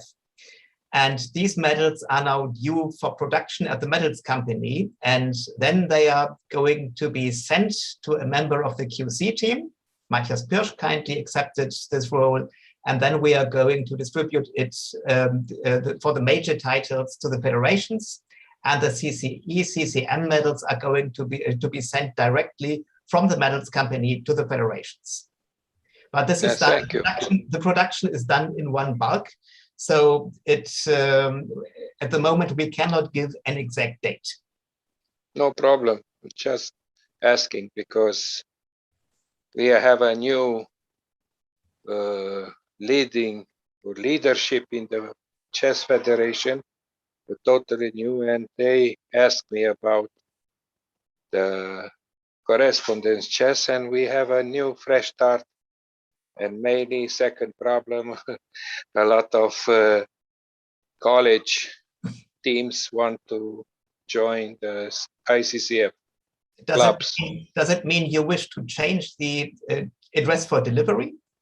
No. That's the second point. A lot of chess club has young people, young player. And regarding the Polish tournament scholar, or how you call it, is a tournament open for subscription. One team from a college. I understand. If you remember, Marius know very well what I want to say. Is it one team per country, or could it be more team?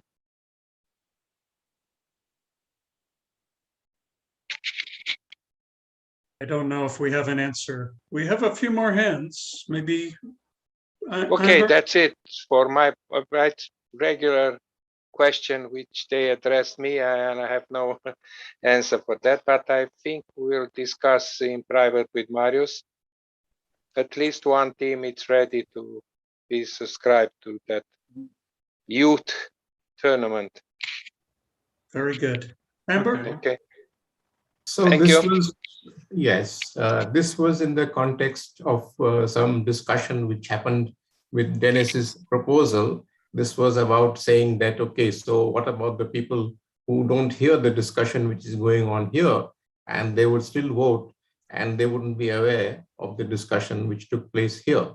I'd like to point out that that's not really right, because now, since now we have the possibility of everybody to watch the entire proceedings on YouTube, even offline after the meeting is over, they can certainly look at those videos before they vote. So they would be aware, and I can't imagine anybody from any delegate who wants to vote without watching this discussion since it's available. So I think this is what I wanted to say. Very good point. Thank you for making that.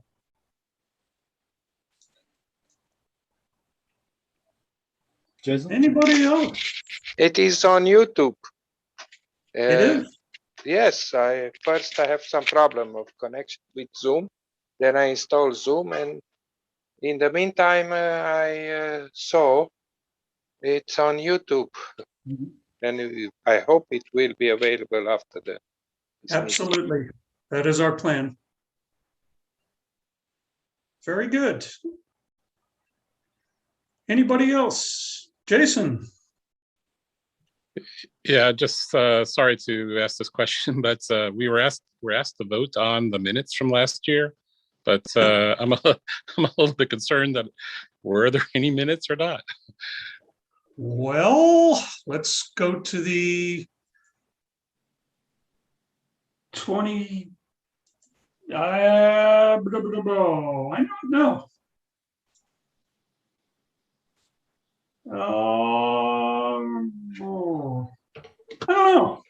Yes, but they're in the 2020 Congress folder. Okay, I'll take a look. I think it's mainly the summary of the results of the vote. Right. I know that there wasn't much to report on, but I just didn't see them anywhere. So I probably didn't look in the right place, but I'll double check it. Okay. Thank you. Certainly. All right. I don't want to drag this out forever and ever and ever, but the floor is open. Anybody?